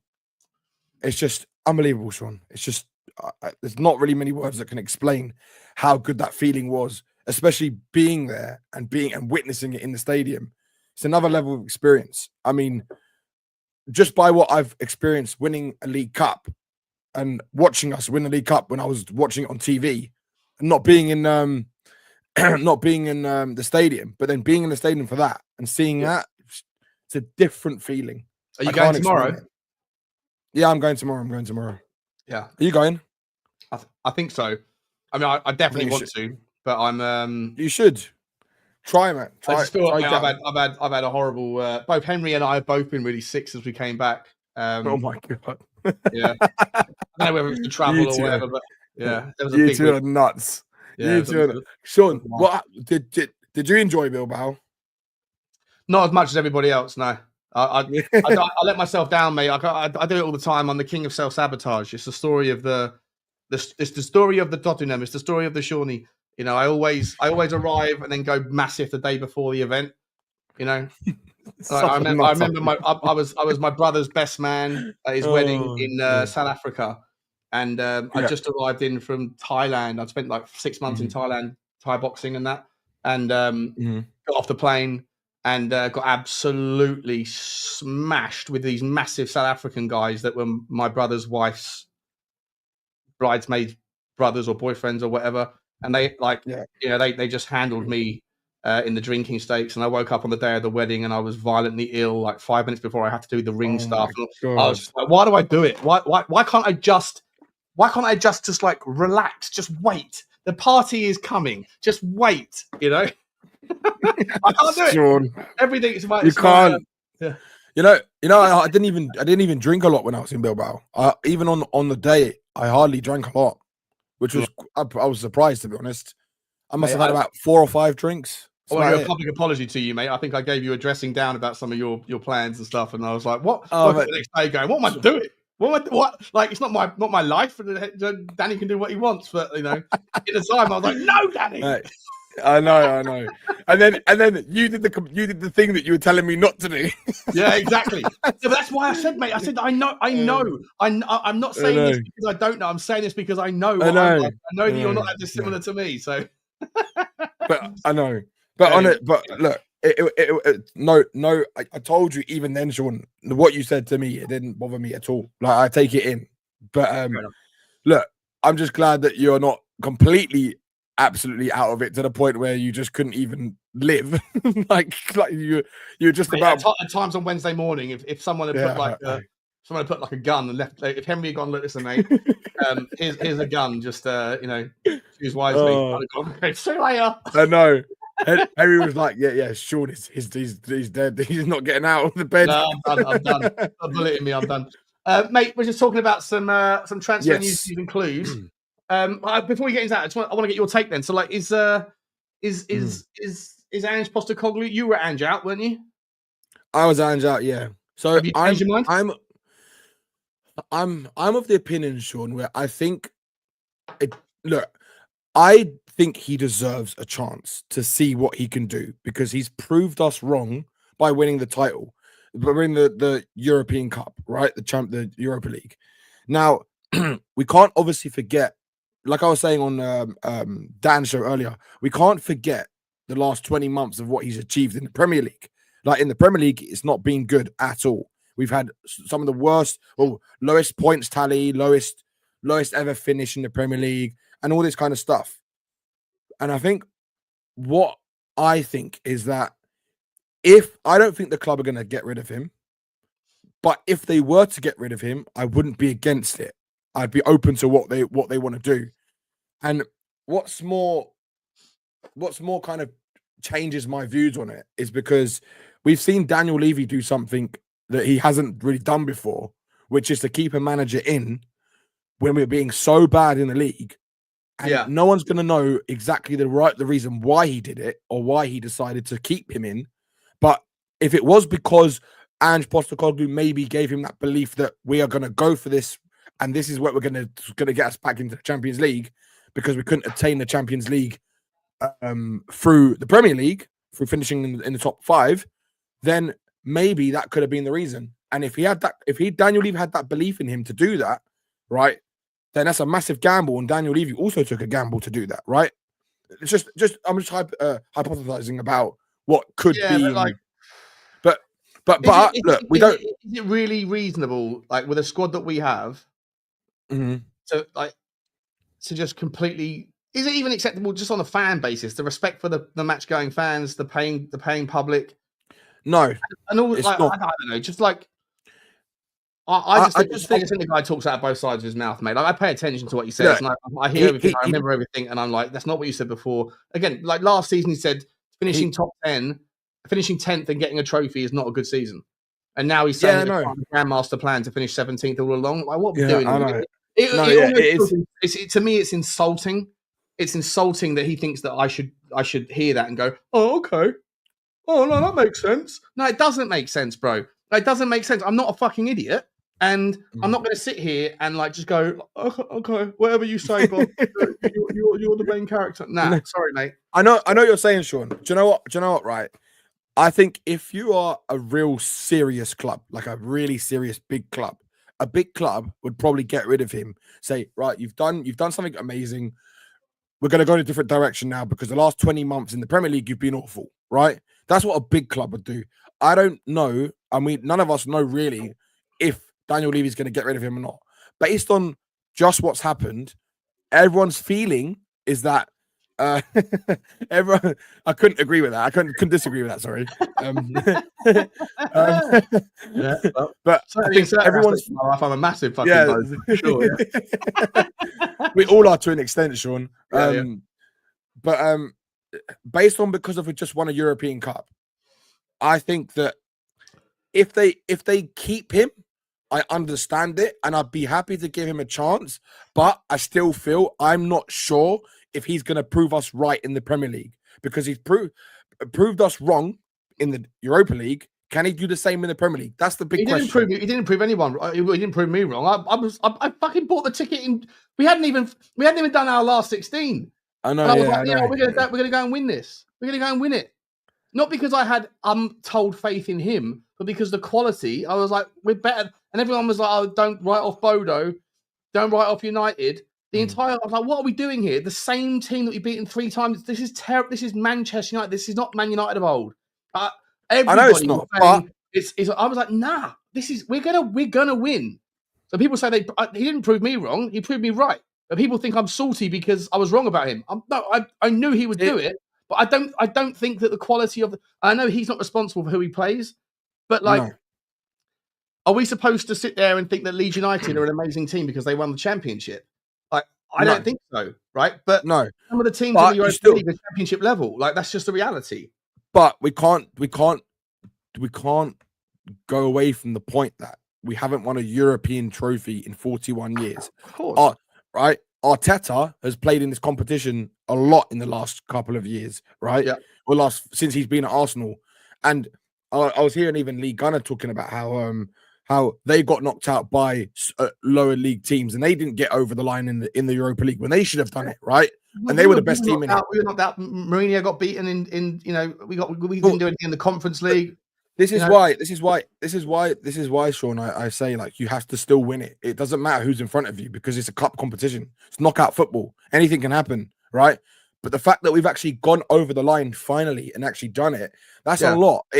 And the thing is, it's massive. I'm not understating it anyway, but it shouldn't also, change your Sean, opinion about Ange Postecoglou. You should your opinion of Ange shouldn't change based on 90. He said so himself. If you are someone that listens to what he says and you believe his words, and everyone seems to be, right? If you are someone that gets caught up in what he says, then he told you himself, do not change your opinion of me based on 90 minutes of football. But the fucking entire fan base has. The entire fan base has. The thing is, Sean, look, I said on a Dan show earlier, I said, if the club sack him, right, if they get rid of him and decide to go in a new direction, I'm happy for that, right? I don't. It wouldn't be like, oh no, I want to keep Ange, because I'm not really Ange in. I'm more like, let's see if we give him like the first couple of months, and if he hasn't changed anything, then we know it's not going to work. But I just think when you're writing off next season from the get go, aren't you? Because by the time that you figured that out, you're already halfway through the Champions League.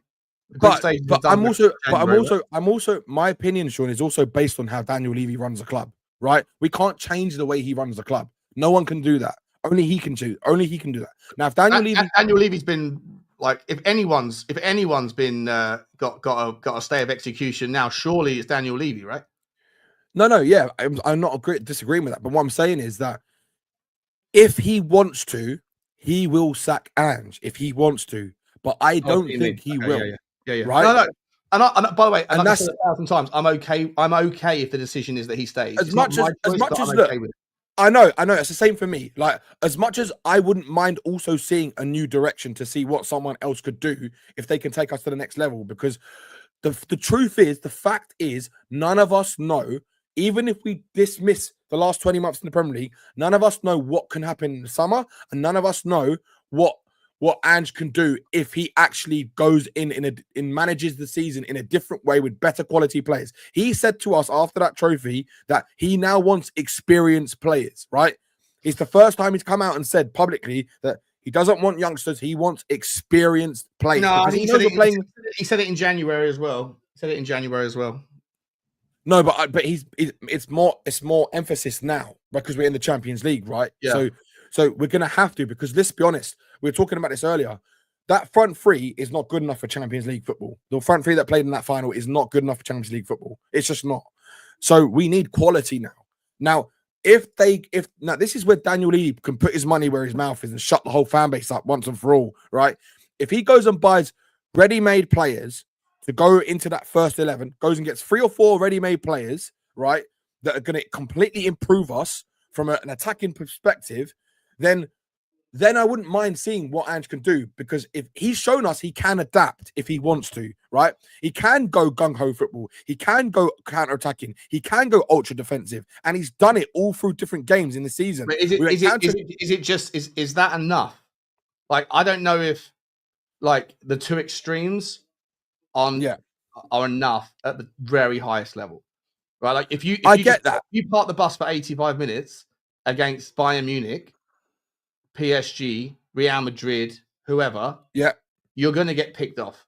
Not against United because they're shit. Agree. Not against Bodo, not against Frankfurt when you man mark Ekitike out of the game, and when they lose Mario Götze in the first 10 minutes.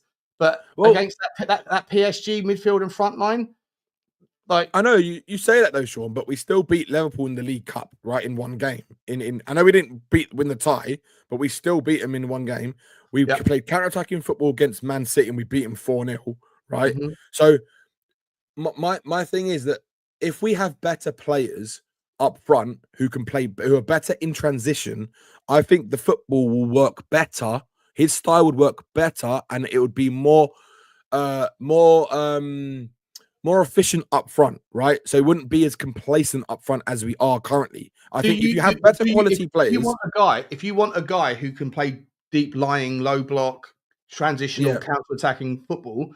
Is he the right manager who's only just learning that trade? Because for the last 5 years, he's either been in leagues where his dominant style can just overrun people that haven't got the resources or the intellect or the standard to handle it, or at Celtic, where the gulf between what he had and everybody else is so vast. At this level, the gung-ho thing was clearly it doesn't figured out. It works against certain teams, right? It works against certain teams. It didn't work this season against anybody. I mean, one or two games here or there, right? But like generally speaking, even the games that we did win, like Man City when we beat that one, we didn't do it that way. I'm just saying, if you want a guy who's more pragmatic, then change the manager for a manager who understands pragmatic football. But the thing is, I don't think this fan base, they don't want pragmatism. They don't want it because... fan base don't know what they want, mate. The fan base changes their mind. That is true. When the wind changes direction. That is true. I tell you what I want, Sean. What I want is a manager who's adaptable, right? Who can play gung-ho if he needs to, who can defend if he needs to and go ultra defensive, right? And he can also in certain games go counter-attacking. He changes his style. Like a Terzic then. That guy changes his system in a game more times than I've changed my underwear this week. Like it's mad. He sits there with his little tactic board with his mate, and he's just never non-stop. He's like a fucking NFL offensive coordinator or whatever, right?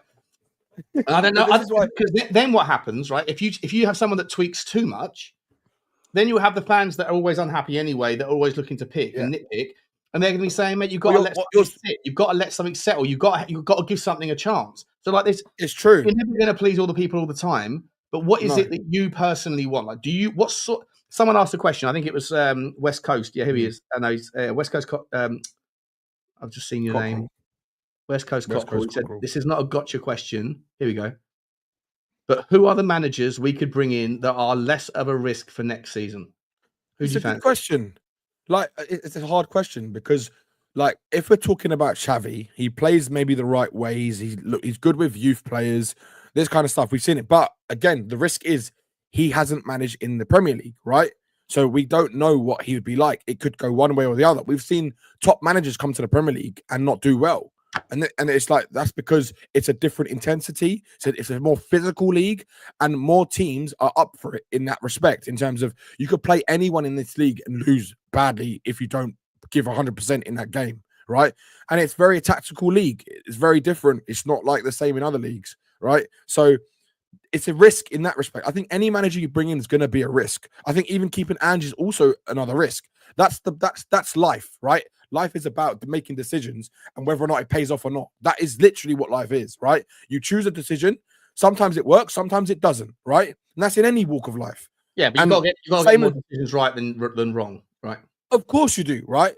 But it's like, if we're looking at it from a football point of view, like if you're looking at based on what we've seen with Glasner. Glasner is someone who's won a European Cup, right?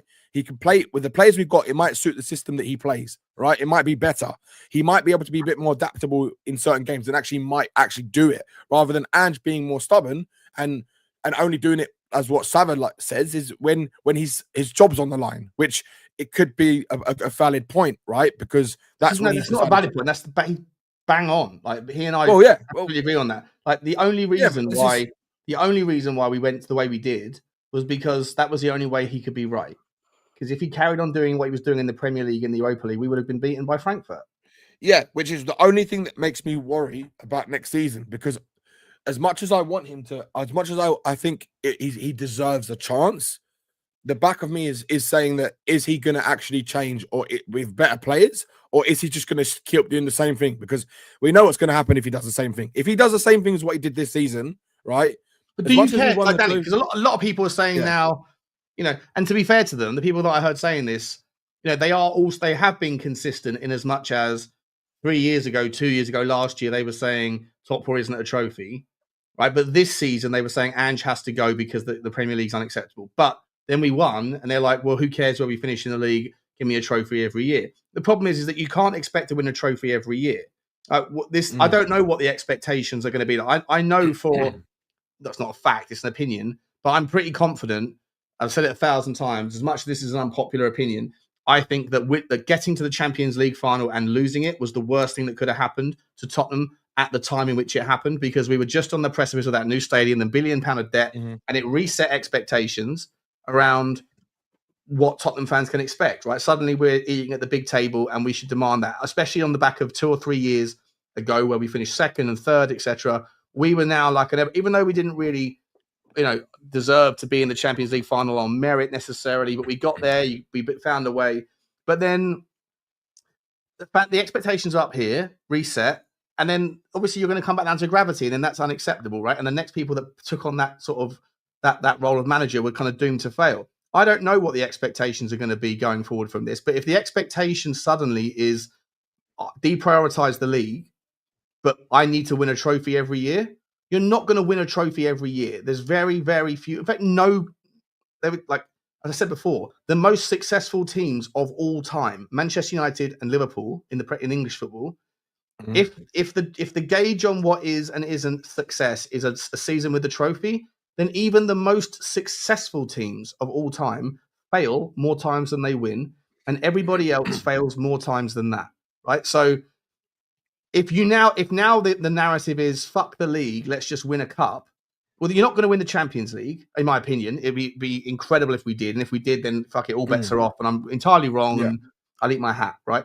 But I'd like to see that. I'd be happy with that. But in all likelihood, right, then you got the Carabao Cup or the FA Cup, which to me, by the way, I think is more difficult to win than the Europa League under the new system, right, without the Champions League drop downs.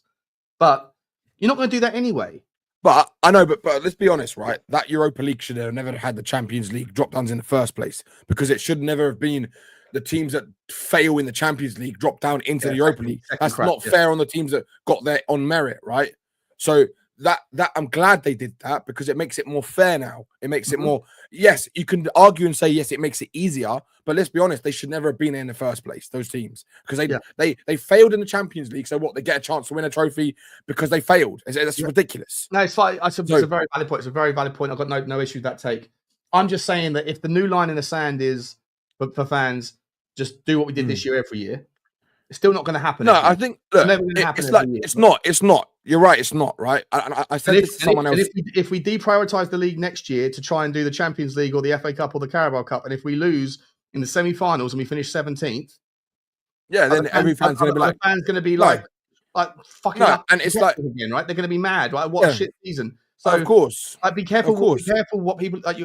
The internet's got a memory, right? Like just you.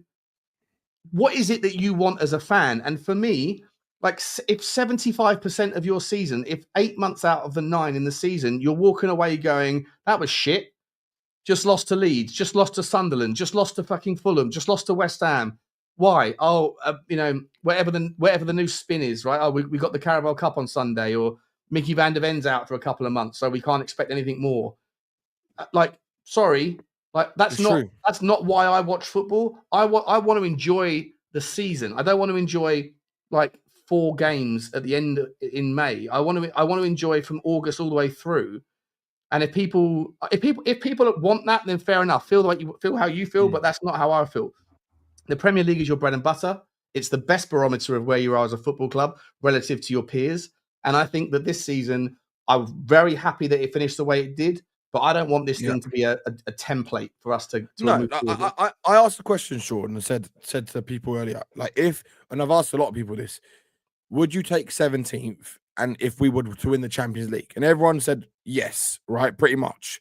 I think Savo was one person who kind of like said, okay, fair enough, maybe yes. But the thing is, you're right in the sense of, if we're being realistic about it, it's a 1 in a million type of shot to actually do something like that. And it's more likely not going to happen. But if it does, it's unbelievable. But that's like an anomaly. It's an anomaly. It's not. Even a blind squirrel finds a nut occasionally, you know? Yeah, it's kind of like that, right? It's like needle in a haystack type of thing. So I agree with you on the aspect of, yes, you want to be able to, we should be able to compete at a much higher level in the league, right? And be more competitive, but we should also be good enough to be competitive in the tournaments that we play in, right? In the League Cup, the FA Cup, and any European competition we play in.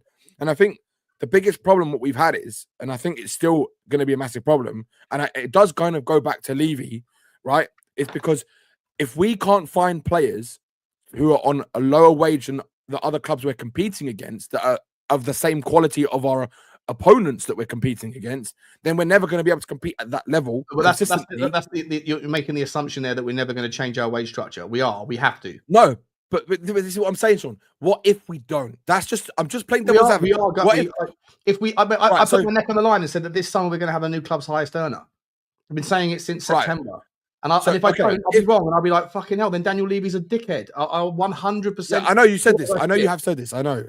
But just say, right, because I've said this as well earlier, and I've been saying it for a while, that if we were to win the trophy, which we have now done, right, this is the time Daniel Levy has to capitalize on that, whether that is getting a new manager, whether that's backing Ange, but whatever he does, we have to buy quality.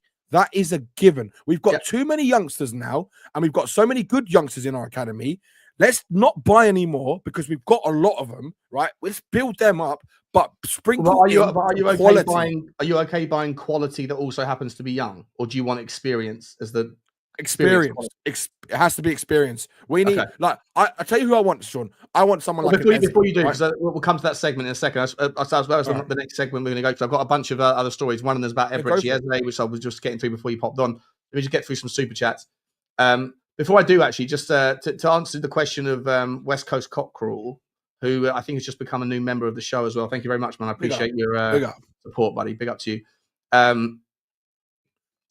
The sort of managers that I think that we can get that I'd like to see and that are less of a risk. And again, as Danny said, there's always risk. But I do think Oliver Glasner, he's got history, he's got pedigree. He's a Europa League winner as well, like Ange is. He's taken Crystal Palace to their highest outcome, highest success they've ever had, or since whatever it was, the 84 Intertoto Cup or something. And he's got a brilliant track record, not just at Palace, but when he was at Frankfurt and things, of getting the best out of players. And I think that is, how do you develop players? How you harness their potential and then put them to work in ways that suit the players and also the team. It's a very unique skill set where you see value, but then you also make, like, you're adapting to the squad that you're given rather than expecting the squad to adapt to you. And I think at times this season, Ange has expected the squad to adapt to him. I think that Conte expected the same, as did Mourinho. I think that if you have a manager that has more variety in their locker, and to a degree, even Nuno Espirito Santo's got a wonderful track record of doing that. Morgan Gibbs-White said so himself, that what we're doing at Forest, or what we were doing, this was a couple of months ago when they were still in second place, is because Nuno understands us as individuals and then sorts the team out to. We all have to kind of compromise a little bit, but ultimately he lets us all play to our strengths. So if you can find a manager that does that, I think Oliver Glasner does it. I think Xavi does it. I think Inzaghi. I think Inzaghi is no risk with him. I really like the guy. I just don't think there's a chance of getting him, especially if they win the Champions League. Why would he leave? But if you could make that happen, and he's good friends with Paratici, so this is the thing, Sean, and also that's where we have to add the element of because of Paratici, are we actually going to do something that Tottenham have never done before, and after winning a cup like this, do the thing that a big club would do, is mutually agree a termination of the management, right, of Ange Postecoglou, and go and get someone in to go to that next level. Now, if we do that, right, then that tells us that Daniel Levy is changing his ways a bit, right? Because he, based on the history, Daniel Levy hasn't felt this. Someone made a really interesting point earlier. When I was saying, I was like, I don't understand why everyone is so the flip. I mean, I do understand it. Especially content creators, they want to be in the pool of people that are popular. They don't want to piss people off because egos have got our ego and all that stuff. It's not something I care about. But other people, it's human condition. But someone said, actually, it's not the reason why people are flip flopping, because they didn't realize how great the feeling of winning felt, and I think it's a really interesting point, and I hadn't thought about it that way. So, but I want to add to that. Yeah, I want to add to that. It's not just the management and the staff, it's also what it does for the players and how they feel. And that, for me, we were talking about it with a guy called Ben on Dan, one of Dan's friends, and he was saying that do you not think the players are more behind the manager now, and they're going to want it more and back him more because they've gone and done that, right? Is there more unity now than there ever has been before? Because they've gone and done something unexpected, right? And that's another interesting variable. So I said that what the unknown. This is another demonstration of me not being Ange out until like just because of the kind of flip floppy of his commentary. It was literally 2 weeks ago. I said there's and people will not check the record. I said there's a massive unknown regarding Ange of what happens if we win. Yeah, you got these 19, 20-year-olds that have a Europa League. I mean, fucking Mikey Moore and J.A. Youngest ever player to win a Europa League, there, by the way, Mikey Moore. Incredible, right? Like, Mikey Moore can't even drink a beer, but he's got a Europa League winners medal around his neck. Like, what does that do? That creates an indelible mark on your character. I'm a fucking champion, and I'm 17 years old.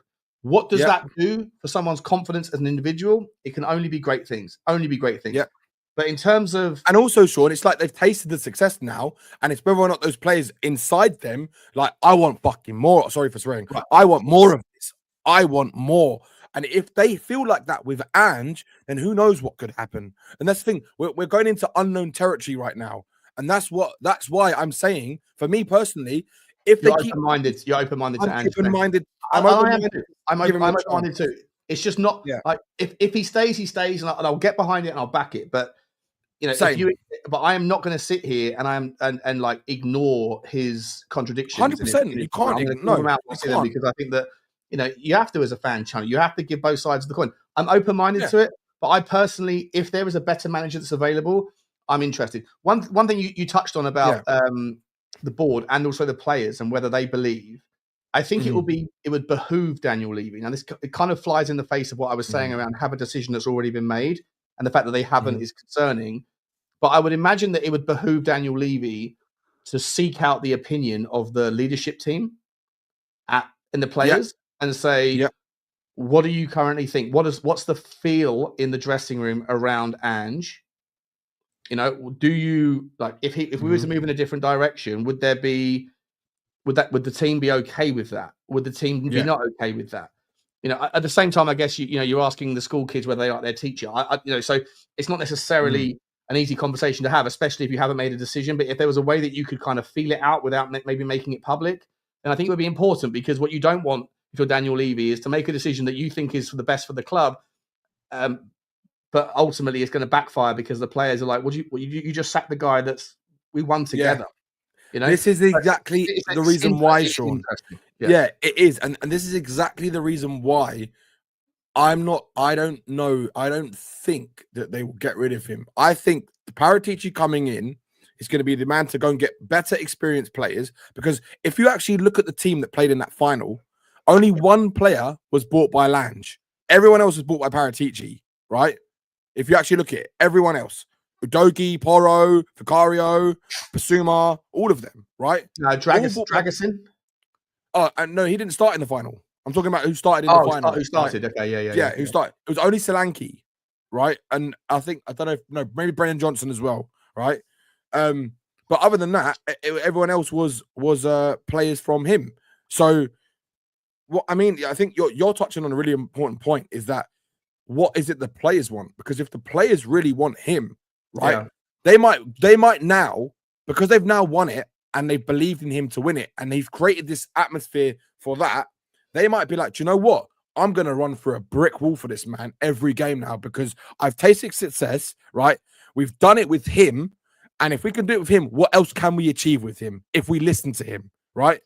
And that's the only thing. And it's like, because listen to what from him. Listen to the things when he says but this is one thing, or listen to the other bit, because it's a little bit of... I think... My only problem with him is the inconsistency in the narrative, and also the fact that it wasn't who we are when it mattered. And that's because his job was on the line and his reputation was on the line, and he pivoted in the right direction. But what happens next? Like I say, again, I see people in the comments go, I don't know why Sean doesn't get this. Who's not listening? I understand all of the arguments, and I get it. Like I'm trying to chew it over, but I just personally have an issue with a guy who talks out of both sides of his mouth. And that's because I'm used to being around salespeople for 20 years of my life, right? And managed them. And I've heard people make excuse after excuse after excuse that they dress up as justifications of explanations. And then nothing fundamentally changes until they're on probation, or till they're on some sort of and then they pick their feet up and they start working hard. And as soon as they, okay, cool. Now I've seen that version of you. Now I know you're capable. Can you please we'll take you're back in the game, right? You're back in the good books, but now, let's see this on a consistent level. And then they put their fucking feet up again. And that I'm used to it, and I see through the BS. But anyway, let's just press pause for a second and get these super chats done. Spurs 63, thank you very much, my man. Big up to you. Sean, managers have been deprioritizing competitions ever since the Premier League was introduced. Season ticket holders know this. Yeah, but deprioritizing the Premier League is fairly new to me. I understand that the Carabao Cup is deprioritized if you're a top 4 team, or if you're a team in relegation and you're not going to win it anyway, so it's second string it. But deprioritizing the league is fairly new. And but he didn't say it at the time, right? He didn't say it at the time. So that's what I'm coming at. But thank you for the super chat on that. Stay classy, Shawnee. Even though I don't agree with you, I love you. I appreciate that. Stay classy. I do, mate. Thank you very much, buddy. I love you too. And it's okay, mate, because I'd love to agree with you, but then we both be wrong. So, appreciate you. And also West Coast. I hope I answered your question as well. Thank you very much for the support. Let's move on. Let's move back to these transfer stories, mate. I wanted to ask about this. So the story we got to was Eberechi Eze. Before you do, Sean, just one. Sorry to interrupt you. Just one thing. 1 second. On the manager thing, the comment you just brought up, that's also important as well. Is like, if they were to say this one, if they were to say like you said about getting a feel of the players, see what they would think. What if they went to them and said, I don't know, how do you feel if Xavi was coming in? Now that could be different because Xavi is Xavi. Right? He holds a name in the football world, right? So it works in that way where they might think, maybe we actually would like to see what it would be like to be managed by someone like Xavi. I hear you. As I said that out loud, though, I was like, it sounds like a good idea in my head when I first thought of it. But then actually, as I've been thinking about it for the last minute, as we've been talking, I'm like, actually, that creates opens a whole nother bag of worms up, right? Or can of worms. And as much as how can you have those sorts of conversations with players if your manager is still there? And imagine if one of those players went back to the manager and said, that Daniel Levy's contemplating firing you, right? Because he's feeling us. Which is why I don't think they will do that and go and ask players or try and find out what they feel about it. I think it's very difficult to do that in a clandestine way without it getting impossible. Out, right? Yeah. And there's already a fucking mole at the club. Right. Yeah, apparently so. Yeah. Yeah. It's difficult. But look, I do think though, just to. Oh, sorry. The point I forgot to mention was you were talking about what's that winning vibe and the winning spirit were. I'd be very surprised. I mentioned that guy earlier who said you don't know what maybe the reason that explains the flip flopping is that everyone forgot or didn't know what it felt like to win.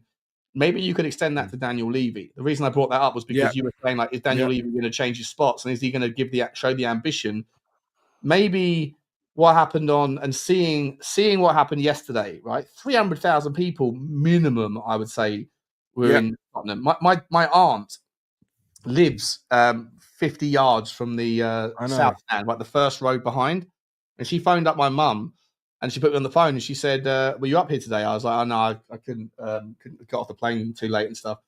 She's like, it's absolutely insane short. She's not even really a football fan, but she's like, I went out just to sort of breathe it all in. She's like, it's madness. I had no idea that there was that many Tottenham fans. Even Lee Justice, the Arsenal guy, was on I heard it, right? And he said, I think he was talking about Chelsea, Bilbao. Well, he's talking about the Tottenham effort in Bilbao versus Chelsea. Yeah. So he wasn't saying about the thing yesterday. But if he felt that in Bilbao, then I think it's arguable. There's probably more people that were at the Liverpool trophy parade than Tottenham. But Liverpool's like a 2-club city and a big city. London's like a 10-club city.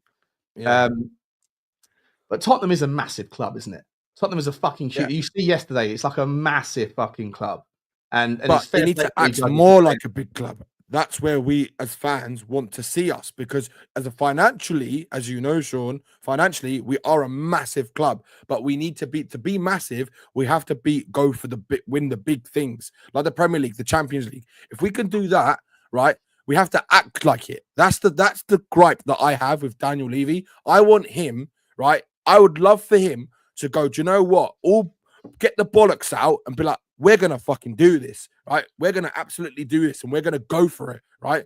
And show it by the players that we bring in and show that we want to build a team that's going to win and compete for the big things. That's what I want to see as a Spurs fan. Yeah. And look, I 100% share that. And, I think I've made it clear that I think that Tottenham are five players away from having a squad that's capable and a better injury record. If you can manage your injuries better. At least 5 players, for sure. Not much more, though. I don't think we need to. I think we're in this perfect sweet spot where, first of all, we've done the youth thing. We don't need too many more. If there's a player that happens to be top draw and also young, like a Benjamin Sesko or like an Adeyemi, someone like that, people like that, right? Then, or like more recently, the Bournemouth guy who went to Madrid. Obviously, he's not coming here now, but those sorts of players, I don't care if he's a young player that's also top class, top player. But I do think that, but generally speaking, I subscribe to the idea that you need to get a 26-year-old or 27-year-old, just that's been around the block, knows how to manage a game, isn't phased by the big occasion, and then you can sort of integrate that. But I think that the fact that we've got the debt managed and manageable, the stadium, and by the way, like I said, guys, it took Arsenal longer than it took us to win a major trophy, and their trophy was an FA Cup in 2008, right? And it took Tottenham 6 years, and it was the Europa League. So, ahead of schedule. And Daniel Levy's right about that when he says Sean, sorry to interrupt you. Also, I was saying this the other day, if you look at the last 6 years, we've been in 2 major European Cup finals. Yeah. We've lost one of them, won one of them. That Arsenal haven't done that in the last 6 years. And we've been at the highest level in Europe. The first one was ruined in the first minute of that game. Right? We don't know what would happen. It was ruined in the first minute of the game, right? Yep. I mean, do you? I know you're Levy out, right? Or you have been.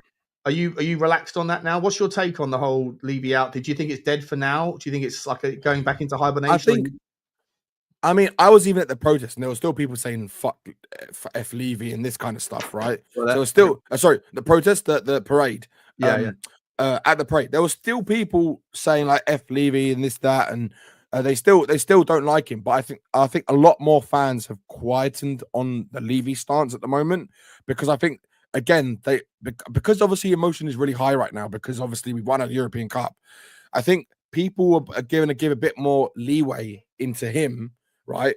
Me personally, I still feel that he won't change, but he's done something this season that we haven't seen him do before, which is keep a manager. He has changed, isn't he? He's still but this is what I'm saying, Sean, is that he's done something that we haven't seen him do before, uncharacteristic, right? Un-Levy-like. So that's whether or not, right? That's change. Yeah, but it's not enough, Sean. That's not enough. That one thing is not enough. He couldn't have changed any more in one season, could he? No, but what I'm saying is, it's up to him to prove it to us, or to prove. Yeah. The right? First step. If he's going to a long journey. Yeah. If he's going to keep the changes up, right? Keep changing, showing us things that he's never shown us before. Because as Spurs fans, that's all we want to see. We don't care if Levy's the owner or not, right? Or CEO or whatever you want to call him, or chairman of the club, right? If Tottenham are doing well in all competitions, or they're competing at the highest level, right? And showing us, like you said, a good season, and then maybe winning something at the end of it, right? Then I think Tottenham fans will be happy, right? If Tottenham go and buy players who are you look at that player you buy and you're like, yeah, do you know what? That's a player I want to see in the team. That's a player that everyone gets on board with. You go and buy like an Eze, you go and buy like a Guehi or someone like that, right? Who are going to actually improve the squad with quality. Then it shows that he is changing. But the proof is in the pudding, right? We have to see it more.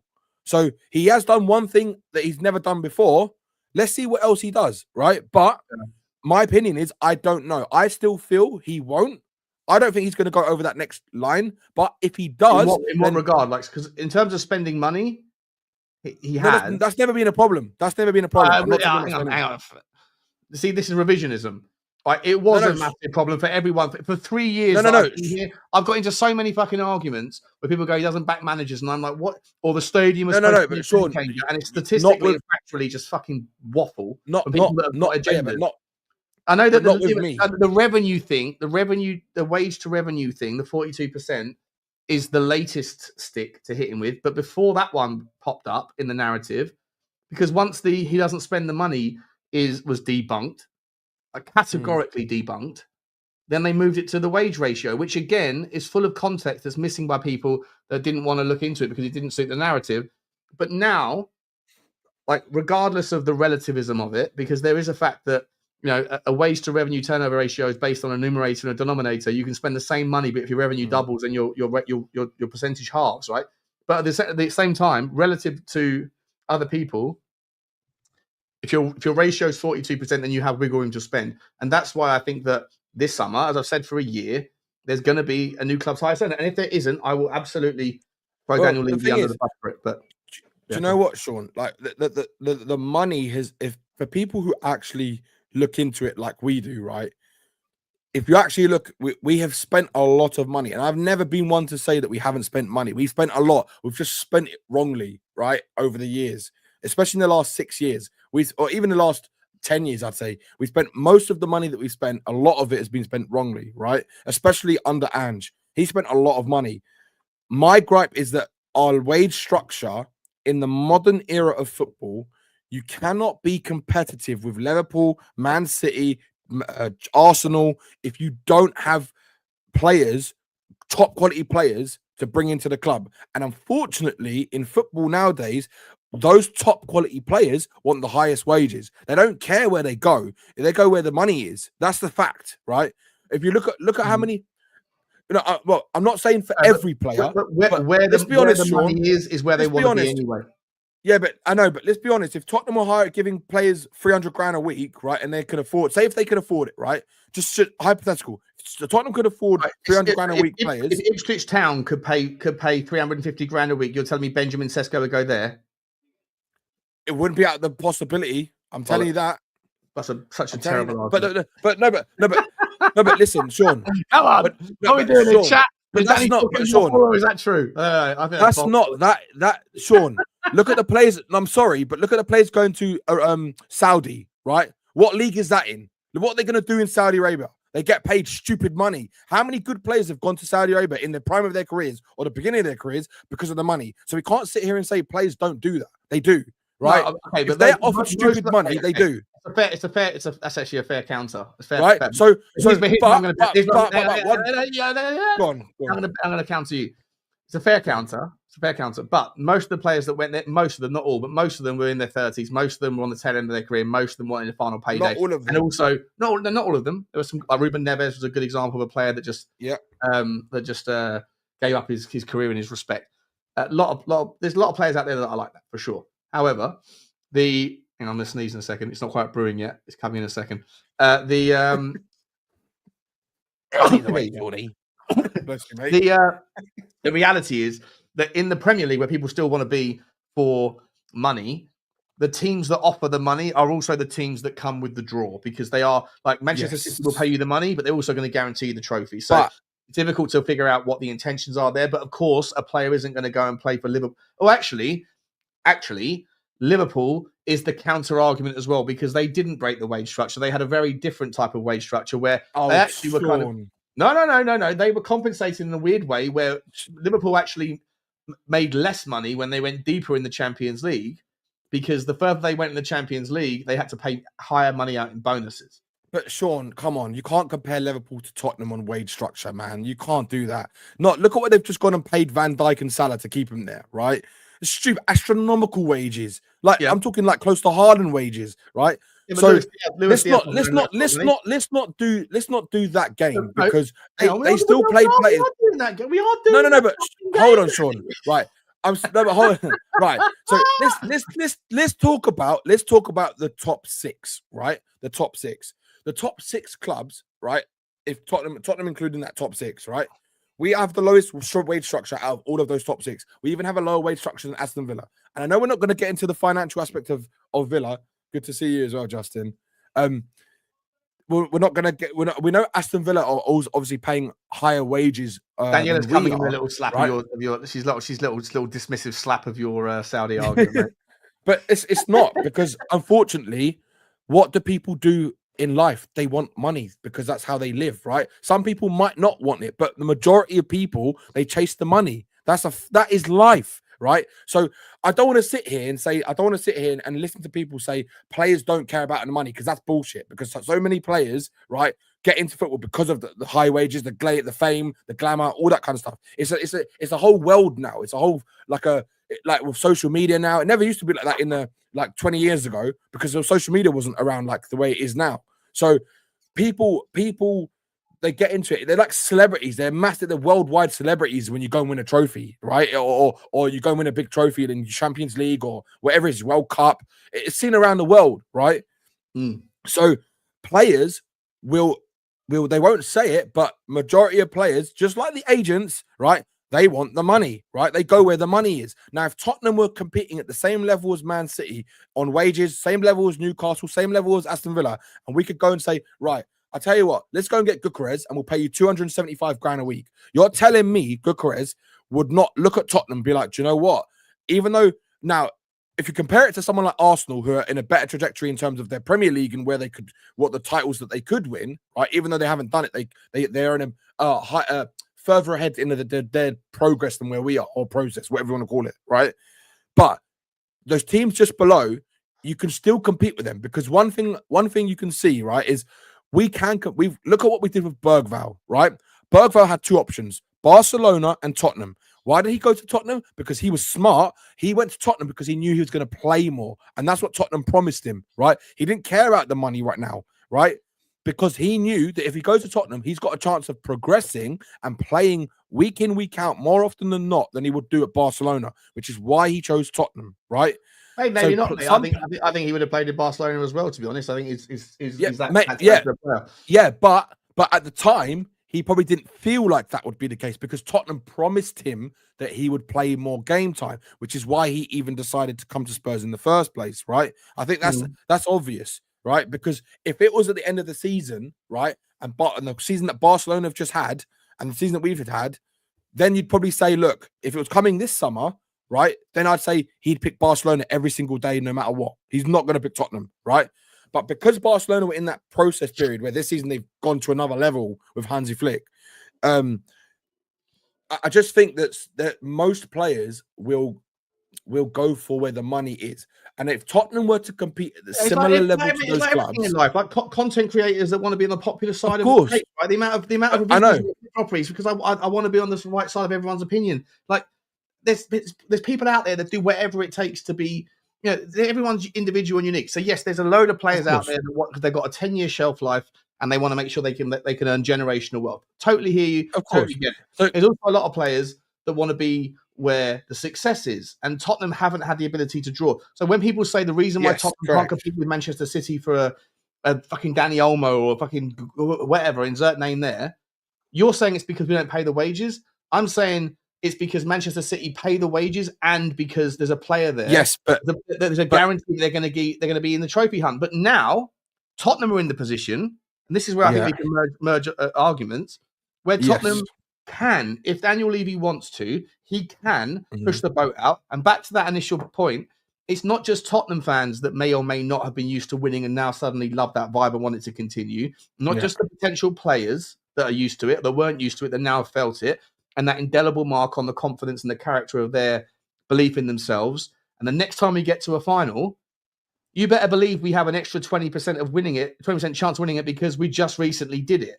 Right. So all those things are positives. But the big unknown is whether Daniel Levy has enjoyed that moment more than he thought he would. And that he's gone, but I want more of this because there's more to life than making money. Right. And that's the biggest question that we won't. We don't know. We don't know. But the stories that are out are suggesting, this Eberici Eze story.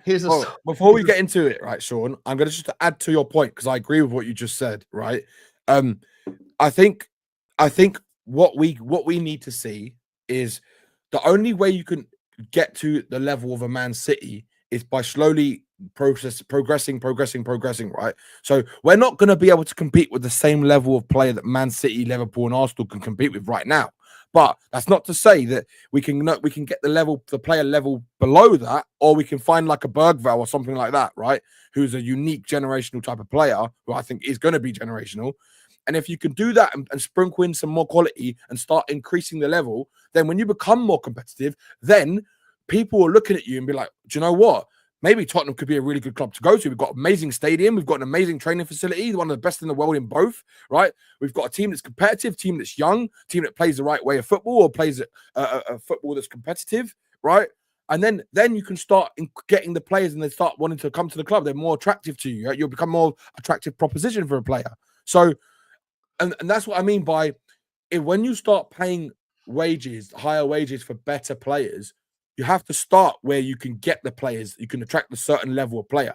And then once you get better, then you can attract the next level of player to then go and pay them even higher wages, right? Because right now, Tottenham are not going to pay a player 400 grand a week. It's never going to happen right this minute, right? Maybe it might happen in the future if we're like on the echelons of winning the Premier League title, right?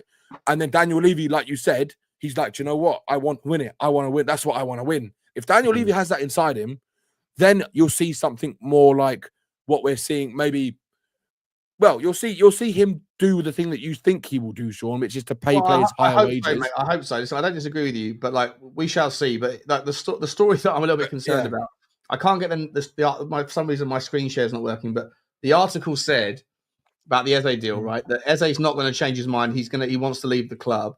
And that Tottenham, Man United, and Man City are teams that are looking at him. I think that Man United can be ruled out because, I mean, I don't know why a player like him would go to United right now when they're not in Europe and they're on free money, fall. Sean. Money. You say that.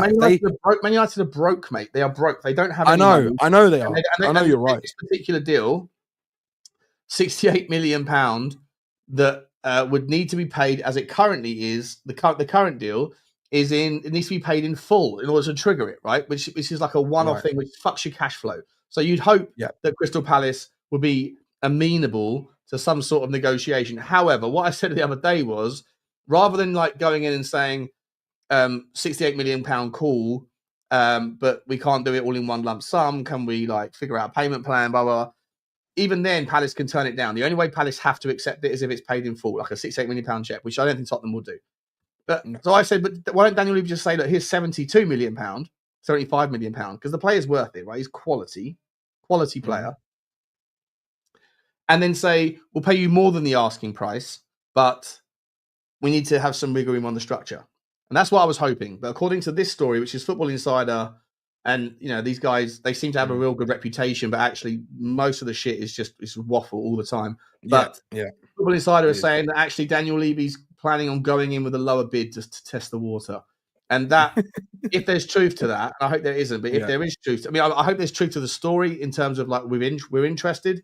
But if there's truth to the story that Daniel Levy is doing Daniel Levy things, then first of all, does that mean that Paratici doesn't have the control, doesn't have the the kind of the reins, if you like? He's not even here yet anyway. And B, Crystal Palace is just going to say no, aren't they? I mean, they already rejected £70 million for Eze, who only has for Gahey, who only has 1 year left on his contract, and they rejected that in January allegedly. So, I just don't think that Parish is the sort of guy, and not just him, but Blitzer and all those guys. They're not the sort of people that sort of they're not going to undervalue their players. So what I don't want to see happen is we go in and think that we're the only person bidding, and that we end up getting undercut. Like you can create a disrespect in the negotiation by being flagrantly rude and insulting with the price that you initially come in with. And I think that Atletico Madrid might make the same mistake with Romero, which we're going to come to in the next story. Do you want Eze? Is Eze one of those players that you're talking about with experience and also that would come in and he'd be club's highest earner? It'd be the club record fee. Is that I think Eze would be a great addition to the squad and to the first team as well, right? We've seen what he's done in the Premier League. I think Eze has gone up a level with Glasner this season, right? His output has been brilliant. And I think he's a flair player. He takes on a man. He's direct. He can play in multiple positions across that front three or the wingers and the central attacking midfielder. And I think it's just what we need right now, because we need another player who's creative, but can also do something different that we don't have, which is to actually run at players, be direct, and actually score all different types of goals. And I think Eze is a perfect player for that. And I think seeing him this season only makes me want him more than what I did last season. Are you worried about his injury concerns? I mean, I'm worried about any player who comes to Tottenham when it comes to injuries, to be honest. Yeah, but like, we've got a shit medical team that don't know what they're doing. That every time, I mean, what happened with Decky? By the way, just quickly, it was just 10-second sidetrack. Someone put a comment in saying, is the reason why Decky wasn't at the parade because he was worried about the Levy, the song about I don't care about Levy, Kulusevski, all that sort of. Is that no? Was Decky not at the parade? He wasn't. I don't think he was there. No, I think they actually. I think Paul Coity was saying that he wasn't here on the day because of the injury, basically. So there must have been something. He must have been. I don't know. Whatever it was to do. Apparently, it was to do with the injury. That's what they told us. Looking back, I don't remember him being there. Let me know if anyone. No, he wasn't. He still can't fly because of the surgery. Where is he? Is he back in Sweden or something? Then is that why? I have no idea. I don't believe that. I don't, because he was wasn't he at the final? He was at the final, so that's not true. Yeah, he was at the final. That's not. How did he get to? He was on crutches. He was on crutches in the final. So he flew out to fucking Bilbao, but he can't fly back. Is that? Yeah. No, that's rubbish. It's something to do with the injury why he didn't come. Oh, Decky drove to the final. Fucking hell. Well, maybe that could be the case. Yeah, maybe that could be it. He came from Barcelona to the final. He had his surgery in Barcelona. Oh, look at you lot with your fucking knowledge. You know more about this than I do. Well done. If that's what it is, then that's probably why he couldn't make it, because it was the trip was too far for driving. All right, fair enough. There you go. ITK's in the chat. I'm an ITDK. I'm in the don't knows.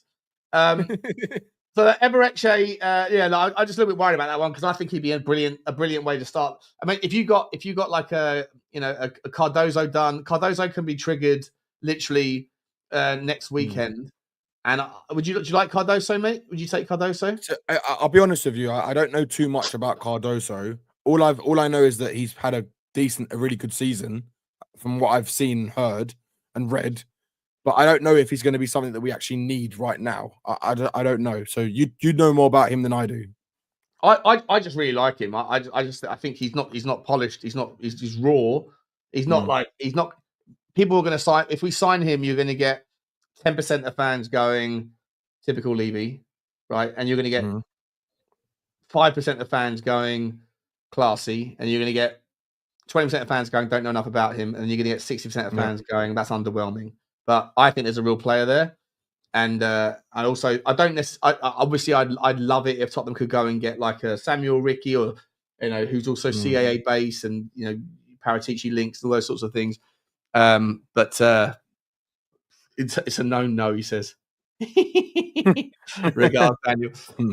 Richard Real says Sonny K. Yeah, look, he's a class player as well. He's got that monster left foot on him that can ping balls in.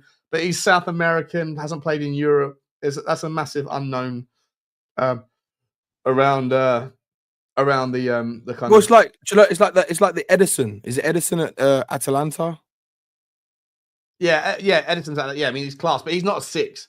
He's an 8, but he can play. He's like a. If you want to like think of Edison, I don't know, like think of like a. I guess like a Douglas Luiz type of player, right? Like he's an 8, he's a box to box, but he's a big, strong, powerful guy that is not afraid. I love Douglas Luiz. I would have loved Douglas Luiz at Spurs. And he's another player that hasn't really done that well at Juventus this season. Yeah, he's not happy there either. He says he wants to stay and fight, but I think he'd come back to the Premier League. Premier League proven as well. Samuel Ricky's more like an Andrea Pirlo type, right? He's more of a playmaker. But like I say, if you can go and get yourself a couple of wingers and a decent striker, like I agree with you about the front three, by the way, then if you can get that kind of quality at the top end of the pitch, and then if you do sit deep and you can transition teams, you put a Samuel Ricky in there, even to a degree. Like I still think that Cardoso is a brilliant switch play. Then you just got players that can ping balls like they're in Ibiza, like Jack Grealish in Ibiza, and I think it's just the Nick Voltemar. There's another one. Yeah, great example there. Yeah, the one underneath it, Locatelli would be class. Locatelli, yeah. There's a lot of them out there, but especially in Italy as well. Yeah, there's a lot of them out there that I think that are good, but not that they're all slightly different. Like I don't think Locatelli's like the monster. I want someone that just fucking. Like, I said this before, mate. This is the thing, right? So the reason why I don't like Bentancur in that deep lying role is because I think he has the DNA of an 8, and the DNA of an 8, as I sort of see it, is someone that seeks out opportunities to get forward, like to move and to be part of the break. Whereas like a traditional monster 6, he's not interested in that. He's interested in sniffing out the threat and gobbling it up, you know? And by the way, I haven't had a chance to compliment Pape Sarr for the goal that we scored. As much as I said to him, I said to you guys 1,000 times, the version of Pape Sarr that I love is his ability to intercept, to anticipate, and to. You're talking about Pape Sarr, Bissouma? It was Pape Sarr that intercepted the ball in the middle of the park, right, from Bruno Fernandes. Pape Sarr? What it wasn't? No, Bissouma wasn't. Bissouma's the one that started the game. You're talking about in the second half. In the second, when he scored the goal, it was Bruno Fernandes. Pape Sarr wasn't on. Pape Sarr wasn't when we scored the goal. Oh yeah, Pape Sarr. Yeah. What are you talking about? Sorry, mate. Just stay there. I'm literally behind this TV. I've just got to get my my computer's about to die. 1 second. I just think that. Where's my thing? Here we go. I just think that. Actually, hold the fort for 2 seconds, mate. I'll get my plug. 1 second. Hold the fort. No, go for it. But yeah, but I think Pape Sarr, he did. I mean, with Pape Sarr, right? Yes, he was very good, but for me, the player who stood out the most in that final was Bissouma. He was the player for me that showed us the version of him when he was at Brighton, and that's if the problem with him is that he hasn't been consistent enough. But since he's been playing in his right position, and I don't know what all of you guys in the comments think, right? Because I think Bissouma in the last month and a half, since he's been playing in that double pivot with Bentancur, I think we've seen the real Bissouma. And I think he's got better and better as the time's gone on in the last month and a half. And in that final, he was a beast. He was absolutely everywhere. For me, man of the match, unbelievable performance from him. He was man of the match. He was sniffing out everything for me, right? Bissouma was brilliant. And that is the Bissouma that I saw at Brighton, right? Yeah, no, Pape Sarr did cross the ball. But that for me, Bissouma was the best player in that final overall. I think Brennan Johnson had a match-winning goal. Van der Ven had a match-winning clearance. Vicario also had 2 match-winning saves. But for me, overall, Bissouma was the best player on the pitch, in my opinion. I think he shut that midfield down like no tomorrow. He was cutting out everything. Bissouma has rematerialized or like re-emerged as a crunch player, and I love that about him. Yeah, because Sean, he's been played in the right position. Yeah, he's finally been played in the right position, and he's doing the things that he's good at. Not the things that Ange wanted him to do before. In a team that's more disciplined defensively, he's not going to be left to organize 3 people and clear up the mess, right? There's less left from having 8. He's not a traditional number 6 who can play that role by himself. But in the double pivot with Bentancur, he's shown us exactly the player that we've signed, the one that we've always wanted to see at this club. Yeah, but do you sack him? Oh, sorry, do you sell him? No, I want Bissouma to stay. So how are you going to find space in the midfield? Who do you sell in the midfield then? I think Bentancur. The only thing with Bissouma is that based on the history, apart from if you exclude the last month and a half, right? Bissouma has been very inconsistent, right? He's terrible in the model of football that we played in the Premier League because he's not mobile enough, nor does he have the concentration to be able to handle all that space, right? I think he is very mobile. I think he's mobile enough. It's just that he needs to be playing and doing the things that he's good at. If he does the things he's good at, he's a very good player for what we want, right? But again, it's all ifs and buts, right? It's whether or not Ange is going to stay and if he's going to keep him in that new kind of role that he's been playing in, right? Or he's going to go back to his old ways. Because if he goes back to his old ways and Ange stays, then Bissouma is not. He's going to be that inconsistent player that we've seen for the last 2 years under Ange. And that's my worry with Bissouma, because the last month and a half, what I've seen from him is what I want to see from him. But we know that he's inconsistent, and that's my worry. So look, if he gets sold, fair enough, right? If he gets sold, then we have to bring someone in who can replace him and do the job that you said that we need, right? That kind of destroyer in the midfield that like kind of sweeps up everything. Yeah. That's what we need, like an energetic player. But we'll see. The Monster Six thing has got so many connotations. Like, as I say, like there's Samuel Ricky versus Cardoso versus Douglas Luiz versus Edison versus Locatelli. They're like, I mean, Douglas Luiz and Edison are not sixes; they're eights, but they can do the six role, right? Because they can be mobile. But it depends on the manager. But I just want a six that isn't like triggered by opportunity. I want someone who's triggered by threat, and I think that. But even within that category, right, there's still like 7 or 8 different models of footballer that are in that kind of ballpark, and it's a very specific thing.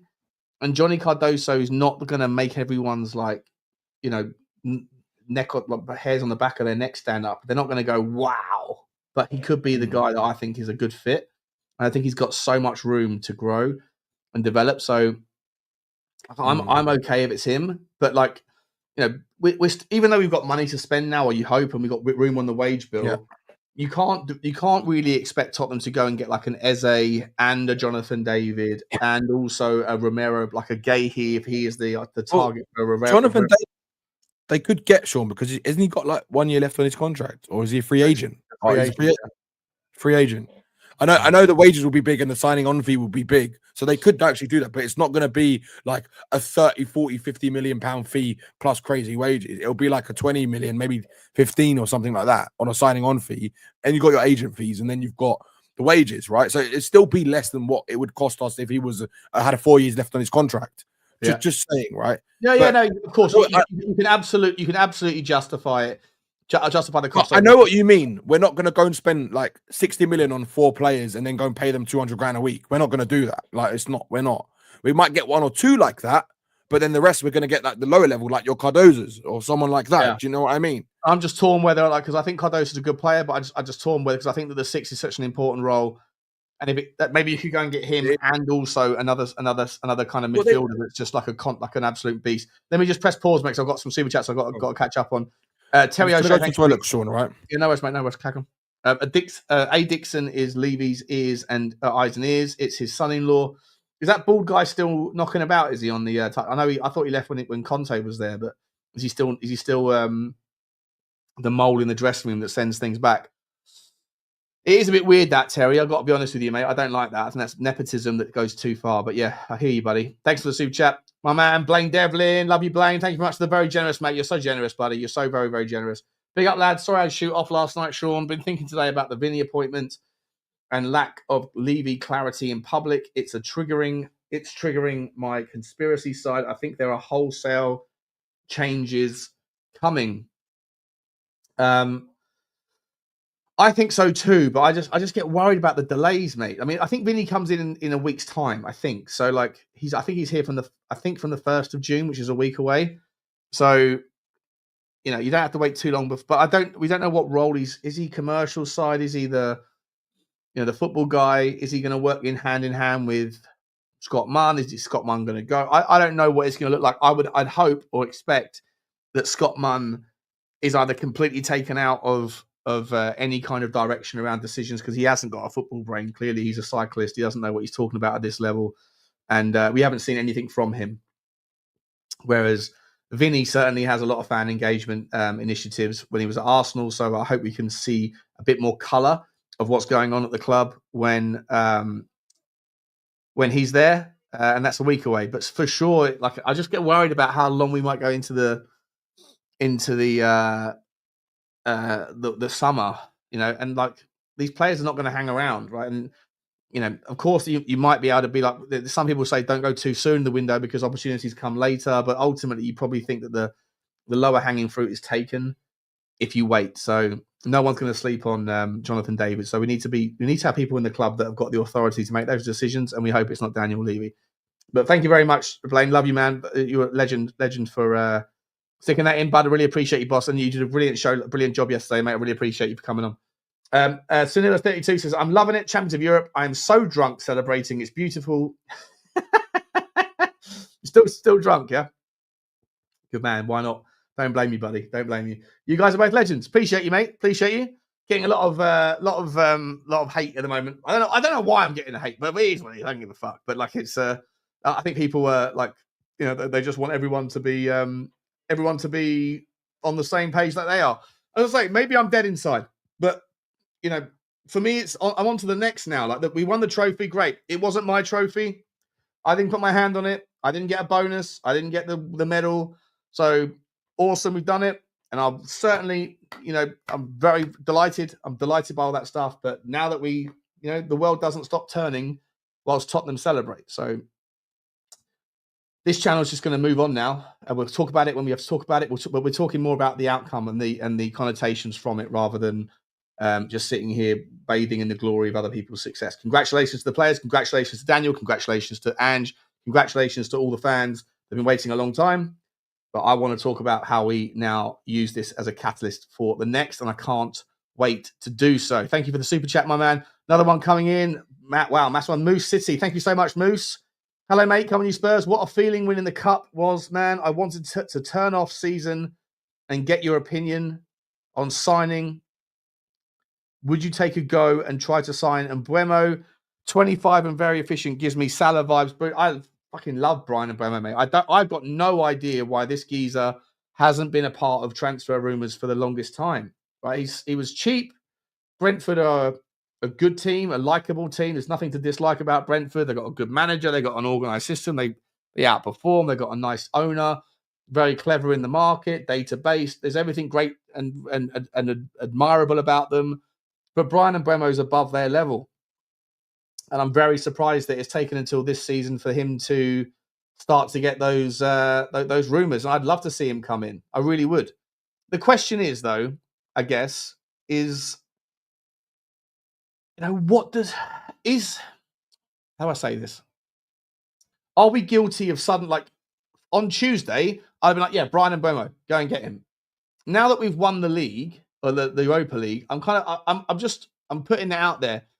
Are we selling ourselves short going for a guy that's a very, very good player, but is not at the top end? And even if we are, can we really appeal to the top end for the point that Danny made about money? He's not going to be a 250 grand a week player. I think he earns like 40 grand a week or something at Brentford. So you could like treble his money and he'd still be very much within our traditional wage structure. Now, he's a quality player. I really, really like him. I've got if Tottenham sign Brian Mbeumo, Jonathan David, Samuel Ricky, Eze, and Mark Gahey, if Romero leaves and Bissouma leaves, that's a fucking phenomenal window, right? No one could argue with that. Right? Tell me, let me know in the chat. Thank you very much, Moose, for the chat, man. I really appreciate it. But yeah, to answer your question, I would be absolutely all over Mbeumo. He doesn't give me Salah vibes.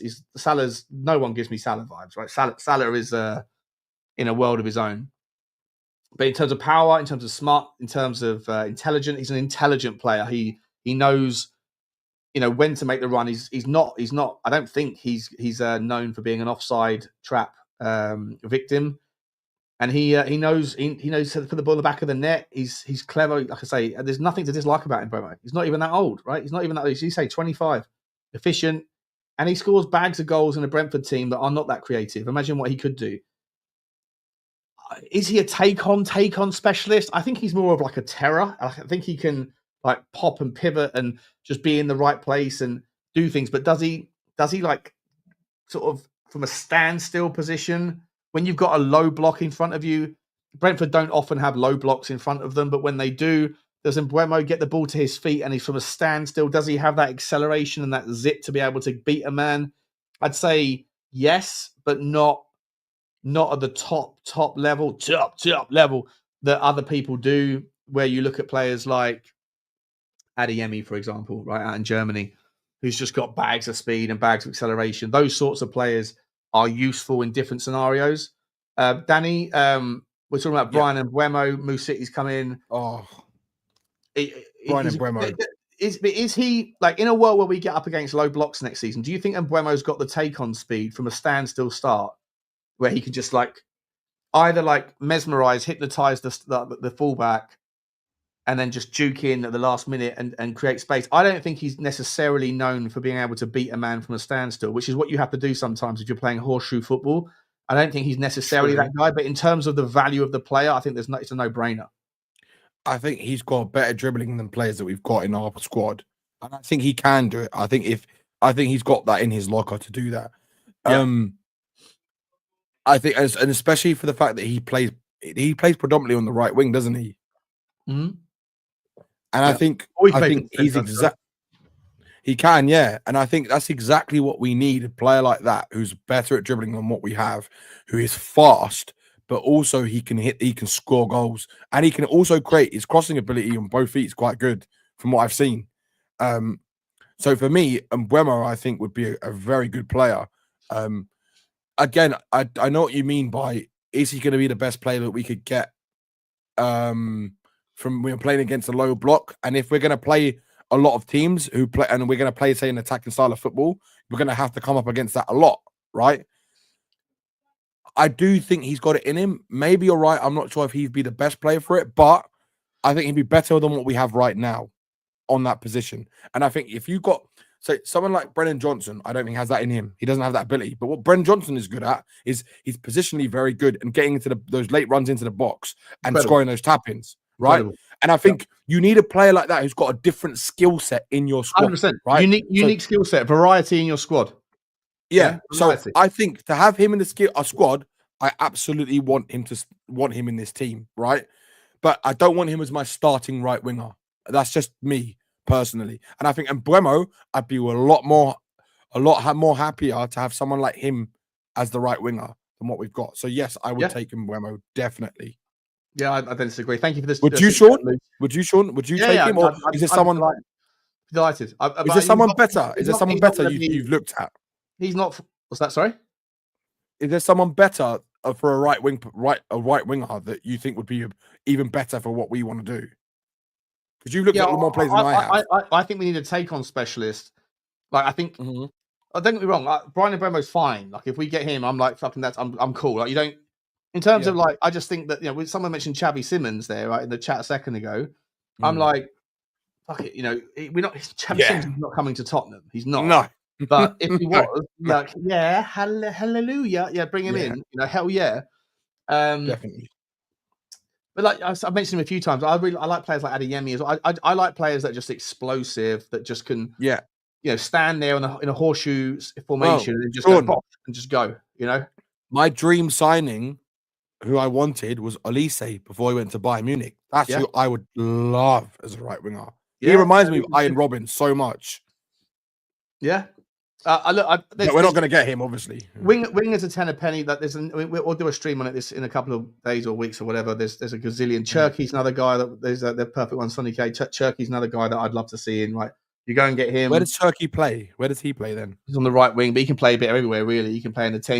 He's a big guy, but he's got incredible explosive characteristics. He's banging in the goals. He's out in Lyon and he's looking for a move. But whether he goes to Liverpool, Tottenham are in the hunt for him. There's no noise out about him on the list today, but he is certainly very much someone that I'd love to see come in. But mate, the forward options, there's a load of forward options. The striker's a little bit more. Excuse me, striker's always more resource strict. But I think Phil P is screaming at us in the chat. Hello, Phil. How you doing, mate? Good to see you, buddy. Whoa! Let me get through the rest of these super chats quickly. So, Azad, do you think Paratici sacks Ange still? He hopes so. I'm not hoping for anything. Like I say, I've banged on about this for an hour tonight. I think that people are, I've basically just completely misremembered what my stance on him has always been. Like I always said that on a merit basis, if he wins it, when he wins it, because I always said he would win it, and if the Tottenham club make a decision to keep him, then I'll be okay with it. But there's something about him that I've lost interest in the wordsmith. But do I think he will sack Paratici will sack him? if I'm entirely honest, I think if I'm a betting man, I say Paratici's still here in the summer. Is it my choice? Probably not. I'd probably rather us go in a different direction. But either way, I'm okay with it. And then Moose has come back in for a second one. Thank you, my man. Very nice of you. My dream window would be Gahey, Eze, Cardozo, and Buemo. That's a good window. That'd be a good window. I couldn't disagree with that. I think throwing a striker. The only thing with Mbeumo is Premier League proven, right? He scored a lot of goals this season as well. That's my only thing with Cherki. I think he's better for what we want, but he's not proven in the Premier League, and that's the only thing. But I would be happy with either of them. I agree with that. I think Cherki is different than what we have. Cherki's different. It's different what we have, and he's also different to Mbeumo. But he'll have no problem in the Premier League. I think that he'll go to a bigger club. But yeah, you're probably right. But you're not going to smash the wage barrier for Bremo either. He's on 40 grand a week, right? Whereas Cherki's going to probably want 250 or something, and he's only 21 years old. So that's one thing I don't agree with. Paying youngsters that much money is just ridiculous. Not used to it, you know. But a great little thing. I think what we're missing out there is a striker. I know that you could make the argument that maybe Mbeumo can play there, but he's not really that sort of guy. And so yeah, I still think you need a Jonathan David, and then you also need a fullback. Definitely need a fullback. Left fullback, you mean? Well, it depends on what you're doing with. You can have a left fullback, or you can have a right fullback, and just ask. Spence. If you go and get a Gahey, for example, right? He's more than competent playing on the left side of a centre back role. So if you wanted to, if for example Van der Ven was fit, but you wanted to shoehorn, then you could also put Van der Ven on the left, or like on the back. He can play as a fullback, right? And then you can put Gahey on the left side centre back, and then if you keep Romero. By the way, I do want to just move this story forward. Yeah, to this story that's come out from where is it? Which one is it? Is this one here? Yeah, Romero. Fabrizio Romano's updated us on Romero, and he says, "Where is it? We're going to be trying again. Basically, the transfer market expert has insisted that Tottenham's Europa League victory could have an impact on the 27-year-old's upcoming decision on his future. It was first reported back in February that Tottenham are prepared to make Romero their highest-paid player to get him to commit to a new deal. Various outlets have also been claiming that the reason Romero was hesitant to sign was that he wants to play in the Champions League. Now that Spurs have made it back in the Champions League, one would expect Levy to have one last test of the water, right? And that Romano has. Well, I can't actually see where does it say here? He's told Men in Blazers that the centre back's future is not settled just yet. However, this morning there was a tweet out from Romero that was in Spanish that I translated, and it basically said, "This is the only way I wanted to leave my mark on this football club was with a trophy." Now, are people interpreting like the word "leave" as like this is it? So I'm saying goodbye. I think he's saying goodbye, but I think Romero's gone. Yeah, but for how much money, mate? Like, you don't just get to say goodbye unless the club agree a fee. No. That's where I was going to say that it's whether or not Levy accepts it. I don't think he's going to accept anything below £70 million, my personal opinion. And I wouldn't accept anything below that either if I was Daniel Levy. So if Atletico Madrid don't want to pay up the money for it, then he stays another season and then he goes for a lot less in the summer next summer. But the problem is, if someone like Romero, you have to kind of look at it and think, is he going to put his foot down and be like an absolute see you next Tuesday if he doesn't get his move? And I think someone like Romero is the type of player to do that, regardless of being at Tottenham and winning a trophy. You can't get held hostage, mate, like that. I just think. But this is what I'm saying, though. Like someone look at what happened to Harry Kane when he didn't get his Man City moved. Let's be honest, he down tools until 25 goals, though, didn't he? Yeah, but that was only when Conte came in. When Conte came to the club, I remember because I was going to every single game. Like the start of the Nuno era. Yeah. Yeah, I was going to every single game, and Kane was his head was not there. He was gone. He was just done. He was so annoyed by what happened. Soon as Conte came in, it was like a switch in his mind. Bang, Harry Kane's back.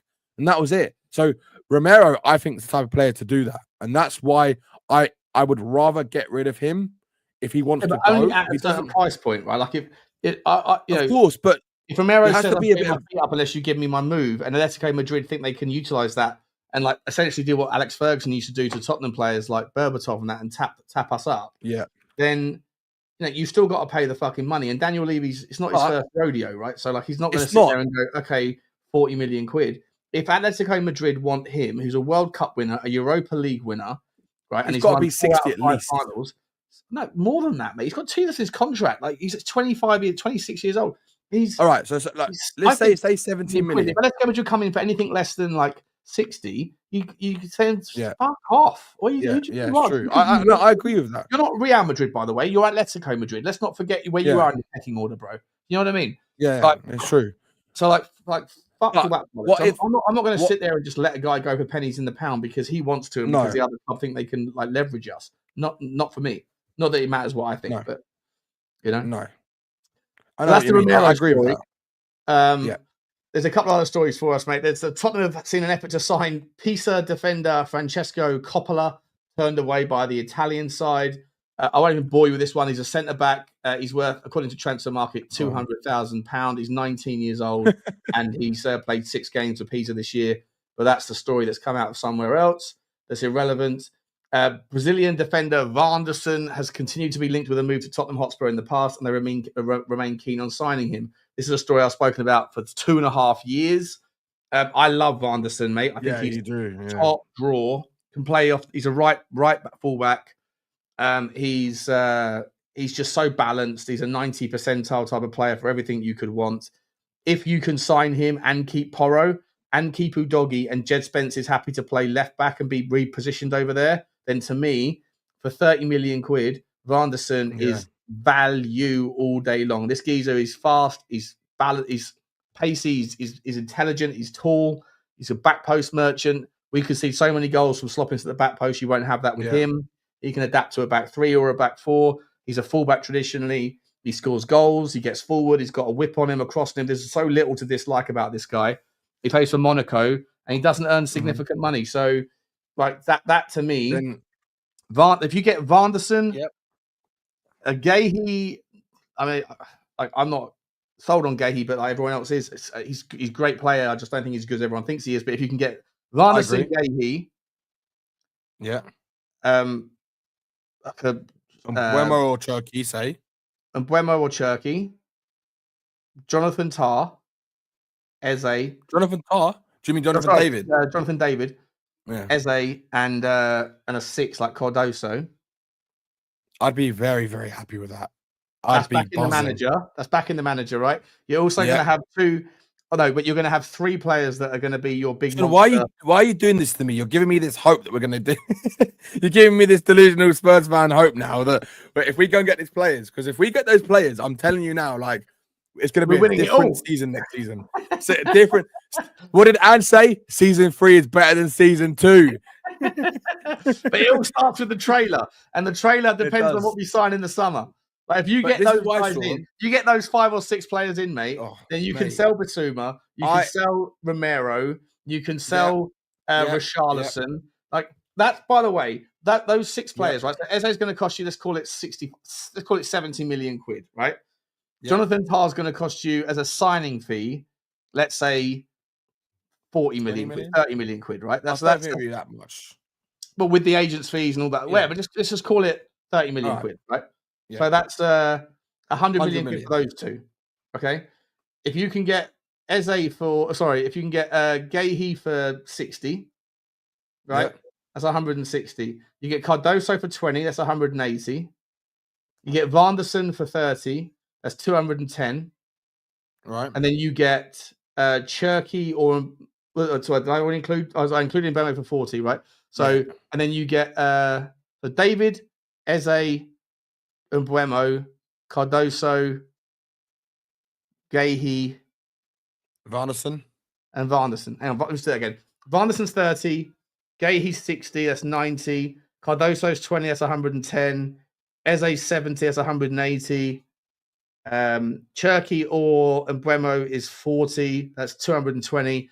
And then 30 for Jonathan David, that's 250 million pounds, right? In outgoings. You're going to raise the salary significantly for 3 of those players, right? Which is the players that you wanted three big monsters coming in. Okay. Yeah. That's 250. Forget about the wages for a minute, because we got the wiggle room there. Yeah, the 250 million pound. How do you find the 250 million pound? Well, you're going to get 70 for Romero. Yep. So that brings you down to 180.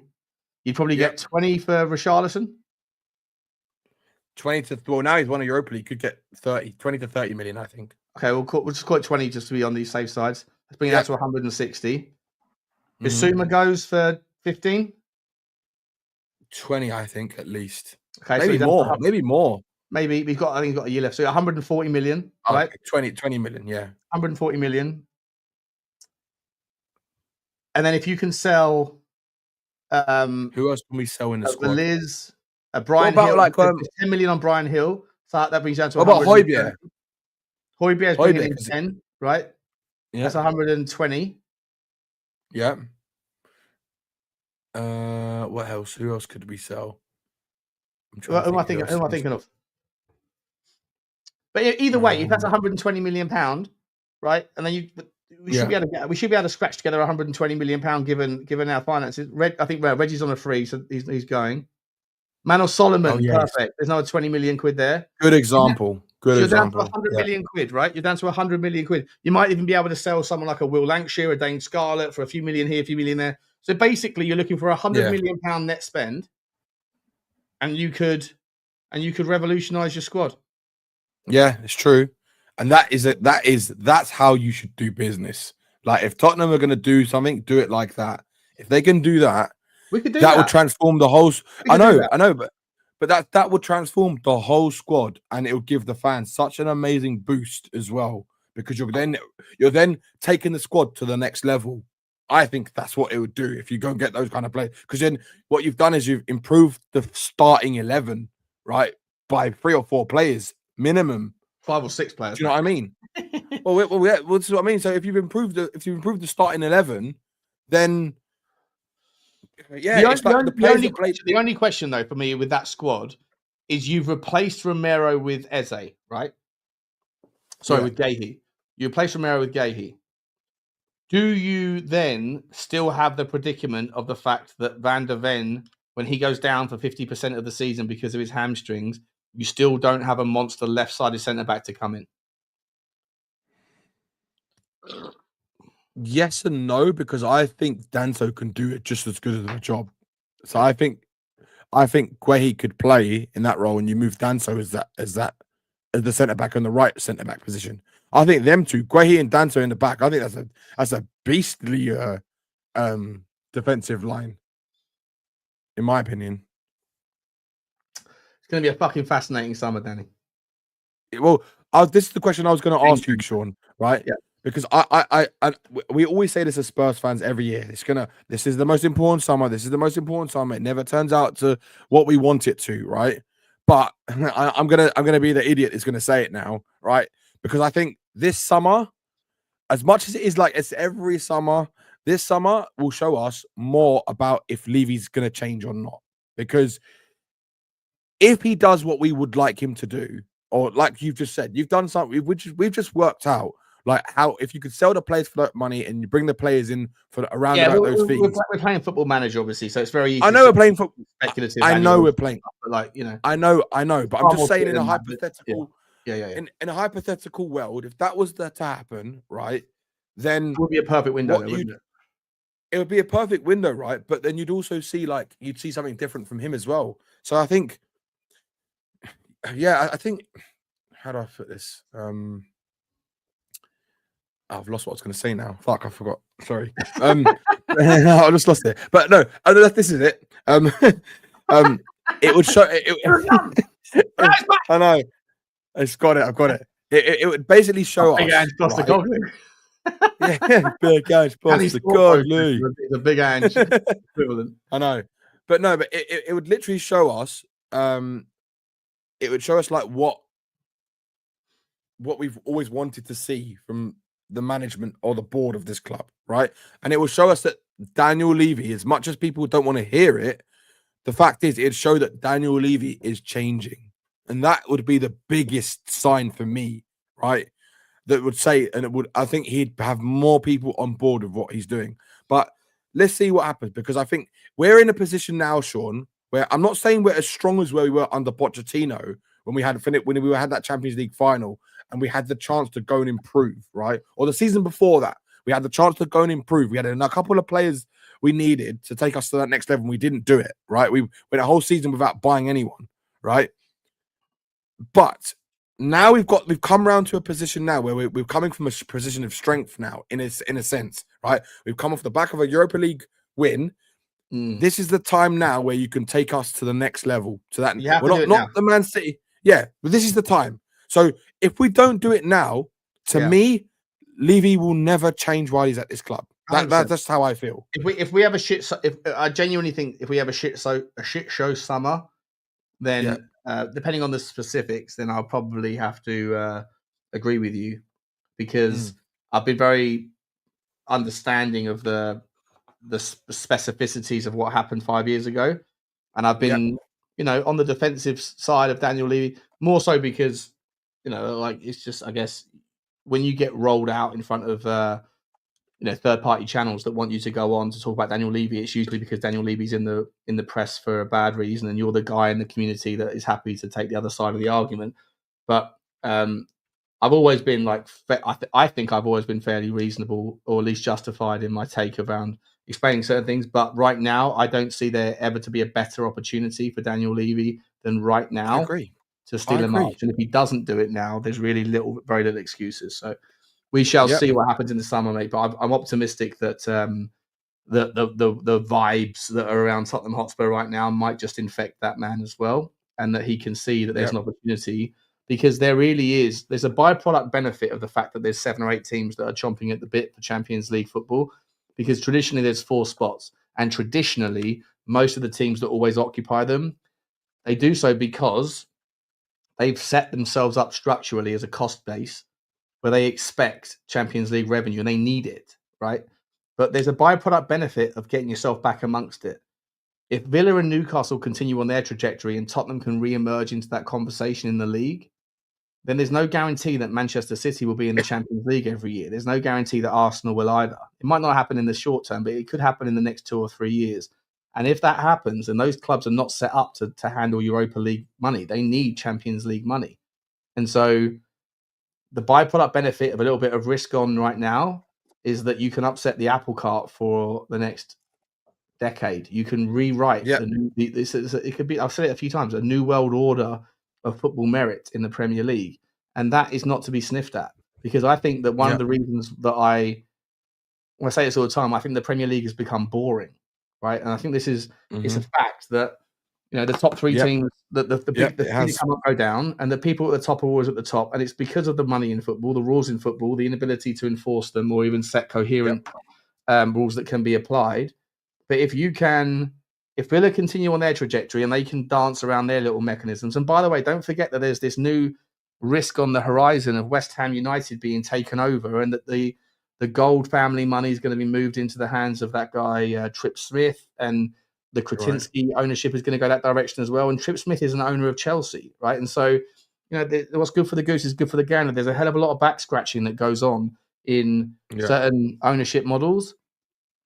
And if Trip Smith gets involved and takes over the majority of West Ham, well, Trip Smith is also an investor in, or is part of the group that owns Crystal Palace, because Crystal Palace are partly owned by David Blitzer, who owns Blackstone. Is there no rules against that then? No, it's only direct ownership. It's bollocks, mate. It's ridiculous. It's another example of like just insane lack of thought. That So Danny, you can't own directly an ownership in Tottenham and an ownership in Chelsea, but you can have 10% ownership in Tottenham and then own 20% in a vehicle that happens to own 20% in Chelsea. Like it's so stupid. Wow. It's so fucking stupid. But the reason why is because all of these vehicles, they all have interests and investments in each other, right? So it's this tangled web of like of overlapping. Yeah. So it would just be too difficult to manage because they all invest, they all diversify their risk by being a little bit of an owner in this, that, and the other. And so it's just too difficult for football lawyers to be able to figure out I mean, just think about what happened with the global financial crisis in 2008.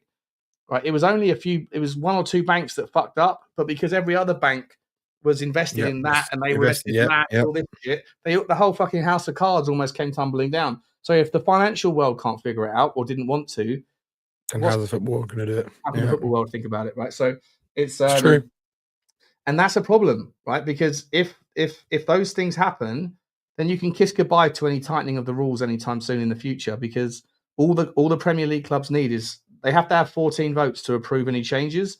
At the moment, there's 15 teams that vote in favour and there's 5 teams that vote against. If 1 or 2 more teams join the people that don't, no more changes. Who's the 5 teams that for this moment? Do you know that, or is it just like what you think? Yeah. Or no. So Chelsea abstain. Chelsea basically played a part of like Chelsea played a part of like Russia in the UN, right? When like there's like that they abstain from the vote so that nothing changes, right? Same with China. But like Chelsea abstain, Villa vote against, City vote against, Newcastle vote against, and Nottingham Forest vote against, right? Okay. And then on top of that, now, so if you just need a West Ham or a Crystal Palace, or maybe one of the teams that are coming up, by the way, and like Leeds United are a team that are involved in that. Their owners kind of somewhat Eastern European, Greek, like this overlap. It's all kind of geographically complicit. So yeah, like I worry about the ability to make the rules tighter. And if Daniel Levy's been the poster boy for these rules to be in the first place, he can't like be the rat that's abandoning ship. So we're stuck with that position as a Tottenham fan, that our owners they've been the poster boy for change and for tightening.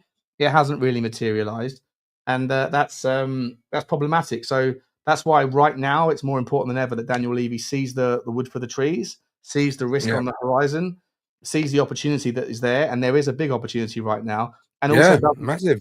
And do what I ask of the fans is to think about things outside of Tottenham when judging our potential, right? But Daniel Levy needs to do the same thing and recognise that he does. There are 7 or 8 100%. teams that could be fighting for the Champions League revenue, and if 2 or 3 of those teams that miss out every year happen to be one of the normal big 5, United, Arsenal, Liverpool, Chelsea, or City, then they can be fucked by the inability to get Champions League revenue. Not what they can probably survive one season, but two or 3 out of that big mix. Not good for them. Yeah, it's true. It's more important now than ever. That's why this summer is so fucking key. And if Daniel Levy fucks this up, I'll be more than happy to call it out and walk across the hockey. If he gets it right, then I'm on his side. I think if he gets it right, Sean, I guarantee you. I know Phil P was saying it in the chat. Like he said, I'd be Levy in. I think every Spurs fan would be Levy in if he does the right thing for us and shows us that he wants to try and be more competitive in terms of for the biggest titles, right? And take us to that next level where we should be as a football club, as where we can be, right? We're like a sleeping giant, really. Honestly, I think we've got the potential to be a giant, and that's because we've got all the infrastructure in place, right? Because of what they've done over the last 20 years. Look what happened yesterday. Yeah, I had no idea. I was sitting there on the day before, and I was on the plane coming back before I didn't make obviously because the plane was like late back, but I was thinking in my head, how big are we going to be tomorrow? Like, how big is this protest? Is this parade going to be? I was like, is it going to be like Liverpool size? Nah, come on, it's not. It was. I had a feeling. Mate. I was like, fucking hell, Sean. There was kids were getting squished, and we had to shout, and the police had to come over where we were standing. I tried to get down to the stage, right? Because I got there at 3:00, right? It's 2.5 hours before, and I couldn't get anywhere near the stage. I was 20 feet from Ben and Sim, right? And a few others. Graham was there and a few others. Was it uncomfortably tight, was it? Oh, Sean, it was disgusting. It was so bad, right?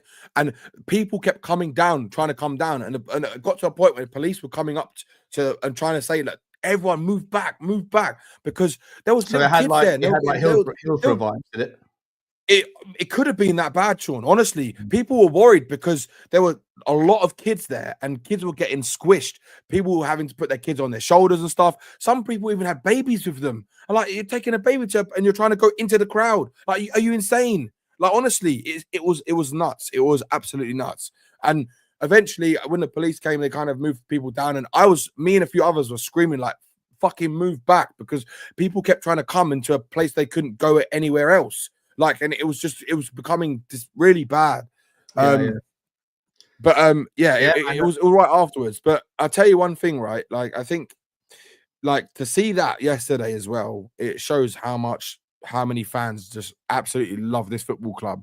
Yeah. And I get why people, you know, I was a little bit sort of like, fucking hell. Like, yeah, but it was crazy. I'm not. It's not the way my mind works, right? Like I wanted to be there, but if it was as like uncomfortable as you said, I'm glad I probably didn't go, right? But I'm not going to change my tune on my opinions because everybody else is having a moment of euphoria, and I understand why people might not like that, but like, you know, it's just not the way I operate. So, but either way, like, it's a fucking brilliant moment for the club. Like, I was shocked by the amount of people that were there. Lead judges, fair play to you as an Arsenal fan who hates us to call it, to say it as you see it, and to put the pecking order in place between teams like Tottenham and Chelsea. But like right now, like I say, like I'm like, okay, we've done that, brilliant. But now I'm thinking about what's next, and what's next is the biggest summer of Tottenham's transfer history. For probably. I know the biggest moment in Levy's career right now. In Levy's, I know. After the Champions League by a fucking mile. Yeah, I know. And the thing is, Sean, you're right, because we've seen it before. What happens when he does the wrong decisions and it unravels, and we've gone to the place that we have gone to. Right, winning the trophy is an amazing thing, but you're right. This is a time now, and I know we say it every year, but it's true. This summer really is going to be very important to see whether or not he's going to stay to his old ways and be the same that we've always seen him and act the same way, right? Or he's going to show us something different. Like, he's shown us something different with what he's done with Ange this season. He's shown us something different. So let's see if he's going to do the same with the player transfers and how he works with that. Let's see if he does that. The only sticking point for me, the only frustration is that this moment has come when we don't know who the DOF is going to be. We think it's Paratici, but he can't be here for another 6 weeks or 5 weeks. Officially, you hope that there's things happening in the background. Vinny's coming in next week. We're not sure of what his role specifically is. We don't know who the manager's going to be. We don't know, what we can make assessment on the budgets and things. And obviously, it's not a stationary move. It's a moving piece, right? Like, it's a jigsaw that's constantly in flex and flux. And so, those delays around those decisions could ultimately also hurt you. Like, we just picked out 6 players that we'd love to see. If 4 of those have already made their futures minds up before we even have the people in place that can make their own decisions on it, then, it gets harder. So I just hope that this club is really, I expect the players to be hungover tomorrow. I expect nothing but a loss. Just quickly, before we've been going for 3 hours, mate, and it's 1 o'clock in the morning. I've got to be up early to go to Tottenham. So we're going to, I appreciate you coming on, mate. It's been a great chat. Of course, it's been a really good chat, yeah. Just real quick prediction on tomorrow. Do you expect anything other than a loss? Or do you... there was something I saw on Twitter, right, Sean? I'll send it to you after, right? And it was saying Tottenham tomorrow, training for the Brighton game, right? And it was literally like just. I saw it. It's these kids who couldn't get the ball. Yeah, this guy. Yeah. They couldn't get the ball. That's what I think it's going to be like. It's good. Come on, they're still partying tonight. They're not going to be anywhere. Their head's not going to be anywhere near that game. They should have a breathalyzer test before they get on the pitch to prove that they're sober. But we'd have to forfeit the match because none of them will be sober. Like, honestly, none of them will be sober. But I genuinely think though that, look, if we got a win, it would be unbelievable way to end the season, because it mean we'd go above young Man United as well. I would have thought. That'd be good. Right? That's extra £3 million, Yeah, but the thing is, to do that, to beat them in the final and then go above them on the last day of the season is just perfect. Yeah, perfect way to end the season, right? But if we will lose, we're not going to be bothered because it's been a great end to the season. on a miserable season. This remember that as well. But yeah, 100%. So much more to chew through, guys. I want to just quickly, Moose City, another super. Thank you, Moose. Really appreciate you, mate. We've been very generous tonight, buddy. Gallagher and 60 mil, and you can have Romero. Yeah, look, I mean that's never going to happen. I think Gallagher's just signed a massive contract, doesn't he? He's getting paid like 270 grand a week or something over there. So, a new contract, I think so. I think I don't know. Maybe I'm wrong about that, but I'm pretty sure I heard someone yesterday say that that he's just he signed another extension or something. I don't know, to be honest. But either way, I don't really want Conor Gallagher. Yeah. He didn't want us. Fucking, we're big time now. We don't need to beg. European champions, mate. European fucking champions, bro. We know what we are, and you'll never sing that. The Arsenal. Thank you very much for the generosity this evening, Moose. Thank you also to Azad and to Sanilla, to Blaine Boy, to Terry, to West Coast for the membership, to Stay Classy, to Totspurs, Sean, Stay Classy again, Rakdos, Allen, and Pete from the very get-go. Pete. And also Dermotron as well. Thank you, my man. Guys, we're going to leave it there. Danny, thanks for coming on and joining us, buddy. Listen, there's another 10 transfer stories, but we've been going 3 hours, and I'm absolutely fucking shattered. And I've got to be up at 8 o'clock. Yeah. Bugsy needs her time before I go to Tottenham, so I will let you guys go. Thank you so much for sticking by us. If you haven't already, please hit the like button. Please hit the subscribe. Smash the like, guys. Come on. Yeah, look forward to seeing Danny get Danny. But Danny, are you still with Tottenham on tour, or are you kind of just floating around now? What's going on there? I'm just floating around because I don't really want to get into the YouTube scene as much anymore. I've got other plans, but I will come on as and when people want me on. I'll come on. No problem. Always welcome on here, mate, because you're delusional. Appreciate it. I love that about you. I can say the same for you, Sean. Appreciate you all. Have a good chat. See you tomorrow for some. Thanks for having me as well. From the appreciate you, buddy. Appreciate you, everyone, for hanging around for 3 hours on your Saturday night. Go get yourself some sleep, and we'll see you tomorrow for some content from the stadium. And thanks again, everyone. Smash the subscribe, smash the like, and see you tomorrow. Bye-bye. Champions of Europe, you'll never sing that.